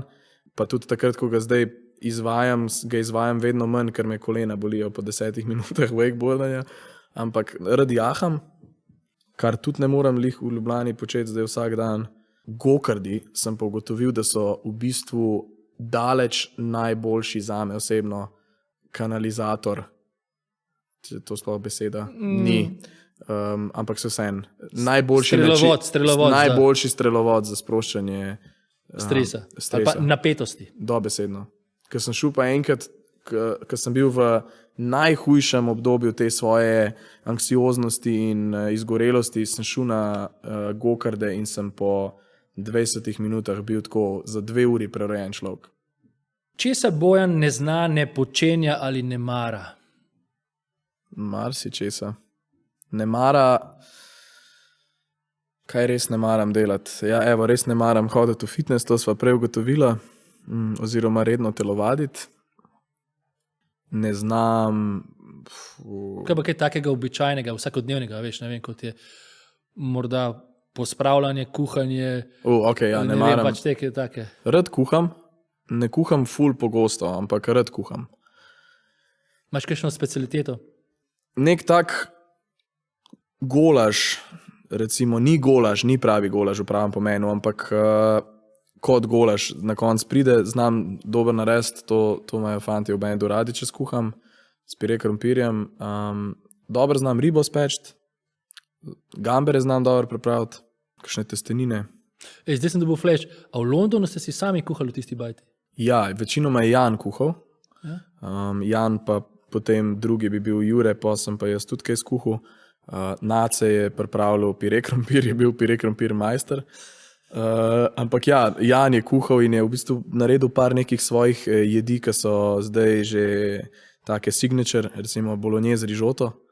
To imamo ful radi, to je njegova specialiteta, ker so italijanski fani bili globoko užaljeni, ko smo jim to predstavili, bolognese rižoto, ampak je ful dobra. Ker ste nadomestili riž z testeninami, ali kaj? Ja, mislim, nasploh ima še neke svoje primesi tam noter in pač italijanski fani so se zgražali, vsej tako, mislim, upravičeno, ampak res je dober za pojest. Tako da ja, sami smo kuhali. Aha, prej sem imel nastavek, to se pravi za tetovaže. Koliko tetovaž imaš na sebi? Jaz vem za eno, boj, da imaš pa dve, verjetno. Imam 3. Tri zdaj že? Tako. No, tisto, Da sem ti rekel 50. Tisto eno tetovažo sem gledal jaz na nekem podcastu, Ja. kako so ti tetovirali ploščo na stegno, na sprednji del stegna, medtem ko si ti bil na podcastu. Kje imaš pa potem še drugi dve? Pa kaj sta? Se pravi, tle imam to ploščo, tukaj imam naš logotip od demonov, se pravi, tistega, ki ga imam na trzaci, se pravi, tega. Ja. Tega, tlele imam pa avtobus. Na katerem si mogel spati. Tako, to je, Res, okej. ja, tega ti lahko pokažem. Tukaj imam naš turbas, v bistvu direktno odčrtan, pač je bil prečrtan iz fotografije. Ti je všeč? Ja. Tako drugače zgleda kot obliž ali pa kot Kje si podobil navdih za avtobus? Zares sem si rekel, da si bom tetoviral samo stvari, ki so trdno povezane z ustvarjanjem, in ko smo bili na turneji, sem enkrat slikal ta avtobus tako iz strani, mislim, da v Glasgowu. In potem, ko smo bili v Londonu, se mi je porodila ideja, da bi bilo mogoče kul, če bi si to tetoviral, zaradi tega, ker smo lih spoznali eno punco, ki je rekla, da nas lahko pri sebi doma tetovira, tako da so šla pol z nacetom k njej, pa se je on utetoviral avtobus sem, jaz pa sem. Torej, isti avtobus imata dva v bendu. Tako. A ste vsi potetovirani? Vsi v bendu? Ja, ne? V bistvu samo Nace pa jaz. Nace, to sem videl, Nace ima ono roko celo. Nace ima cel sliv, v bistvu še čez ramo, in sam ga je narisal in je res lep sliv, pa ima pa še milijon tetujev. Enkrat se je tetoviral tukaj, ker on je intoleranten na gluten, mu je ena fenica enkrat narisala tako toast preboden z mečem in si je to tetoviral na Irskem. Mislim, ja, v Dublinu si je dal to tetovirati. Zdaj v kratkem. Mislim, lansko leto, ja. Ja. Drugače ima pa ful enih tatujev. Dej nam povej, kakšen je tvoj najljubši dopust. Zdaj, imel si že v preteklosti neke dopuste, zdaj 2 leti pač praktično nisi mogel iti na take normalno sproščene dopuste in zdaj se ti obeta bojda 2-mesečni dopust in v čem ti sanjaš, da kakšen bo ta, mislim, ne kam bo šel, ampak kakšen je tvoj najljubši dopust?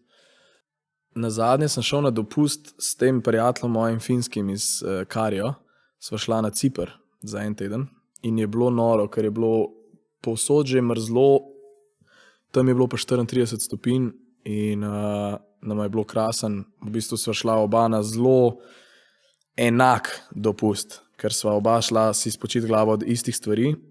Tako da sva imela tako zelo lepo simbiozo tega, da sva bila konstantno skup, ampak se nisva ves čas pogovarjala. Pogovarjala sva se takrat, ko nama je sedel, šla sva ven takrat, ko nama je sedel, šla sva celo v fitness en dan, ker nama je sedel, igrala sva padel.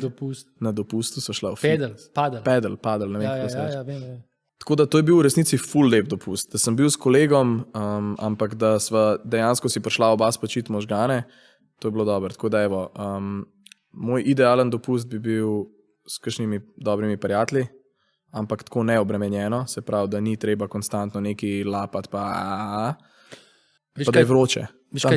Ciljal sem Banja Luka dol, da se vrneš Seferovce k babici. Absolutno.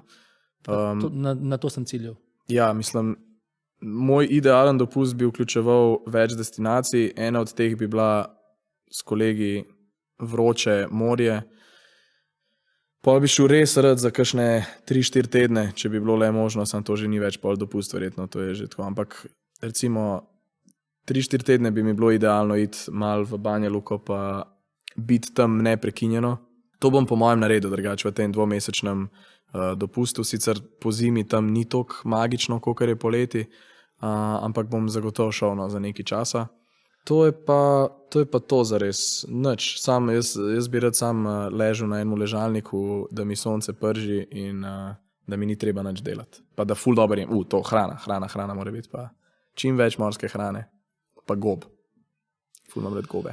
Tvoj hobi in delo sta zelo si izpostavljen med ljudmi v neki paniki, v hrupu in tako.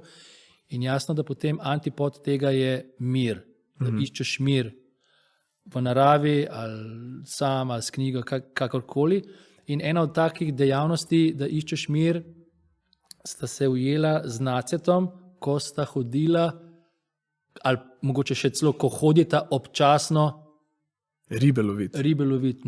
Na ribolov, sladkovodne ribe. Sladkovodne. Bila sva tudi na morju, ko sva bila v Puli, sva šla pač morske ribe loviti. Koliko sta pa uspešna? Tisto nam je šlo čiza. Sladkovodne sva pa ujela par postrvi, to zelo dobrih. Jaz sem jih pol, sva jih nesla eni kolegici za rojsten dan. Mislim, da sva jih nesla 8 kil postrvi za rojsten dan. Kaj ste jih videli? Tako, in pol sva jih, pol sem jih pa jaz z njenim očetom speku na žaru, ki je bila v bistvu žurka za 20-25 ljudi in se je na koncu to izkazalo za res fino darilo. Ker itak smo bili vsi lačni, na koncu smo pojedli te ribe, ampak ja, z Nacetom rada ribe loviva in zdaj naj jo bo en Juretov kolega upam, da pelju da naj jo naučim v hart. Po mojem bomo šli tam nekje v bližino Logatca. V naravo se zatekaš kaj v naravo, se pravi sprehodi, hribi verjetno ne? Hribov res ne maram, kdo bi rekel? Gost, kaj? V naravo ja, Gost imam pa zelo rad, ja. Gost imam zelo rad. Naravo, ja. Zelo imam rad vodo. V bistvu jaz, če v Sloveniji, zares imam samo eno destinacijo, če hočem iti v naravo, grem v Bohinj. Vedno grem v Bohinj in potem ponovadi to skombiniram s kakšnimi sprehodi pa kolesarjenjem ob jezeru oziroma pač tja okoli v gozdove in tudi ponovadi vzamem kakšen dan ali dva, da lahko grem potem jahat. Tam je en krasen ranč Marcina, ki ga vodi Robi, ki me vedno, tudi če pridem nenapovedan, vzame sabo, pa greva na kakšno turo, 4-urno ali pa kaj tazga turco. Zdaj pa za letos sem mu pa obljubil, da bova šla na 2-dnevno turo, se pravi, da se gre s konji nekam in se prespi in potem se vrne nazaj. To je pa res hudo. Ja, ker sta že zelo proti koncu. Kaj?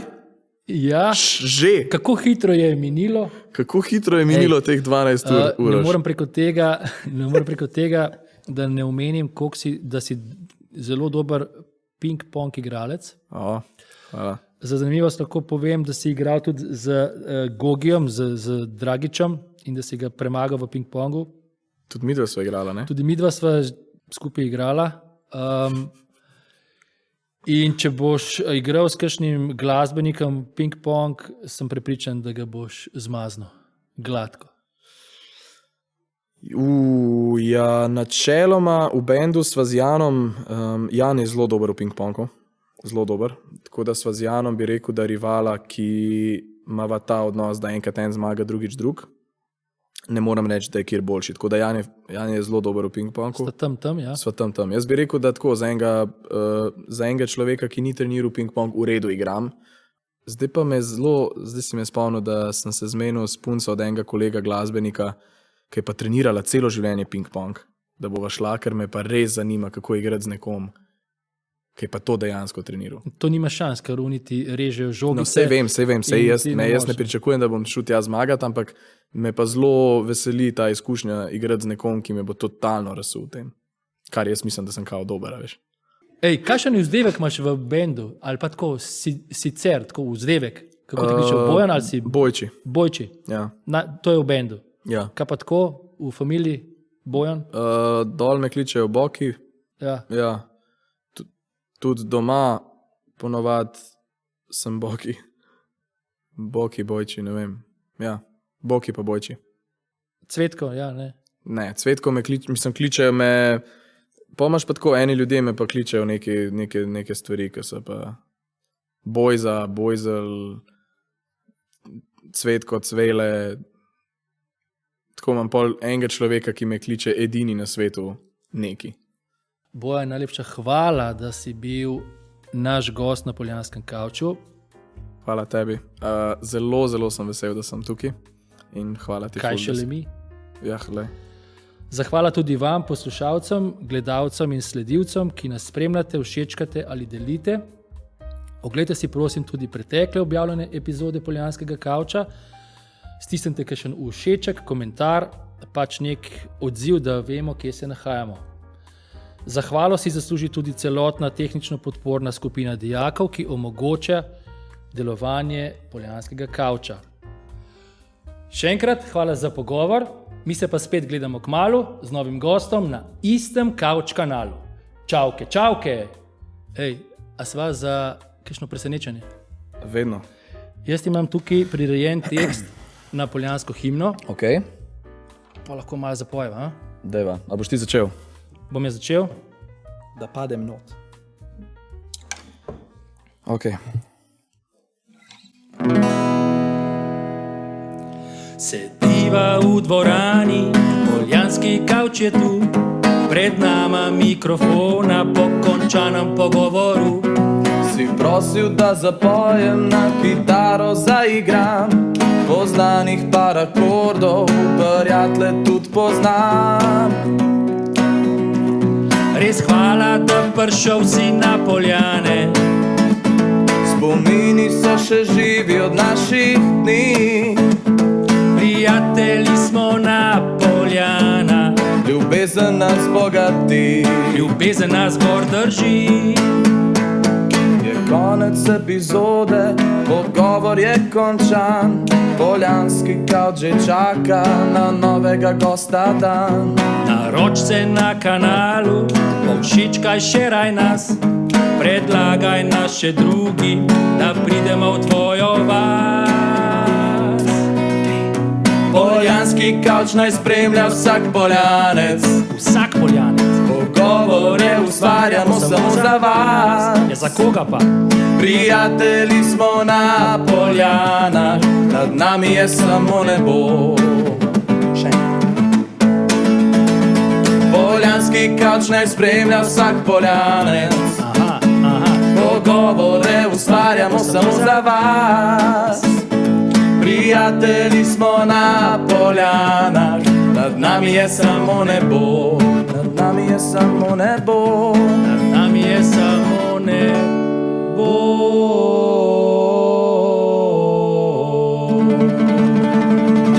That was Shigadelic, baby. Yeah, baby.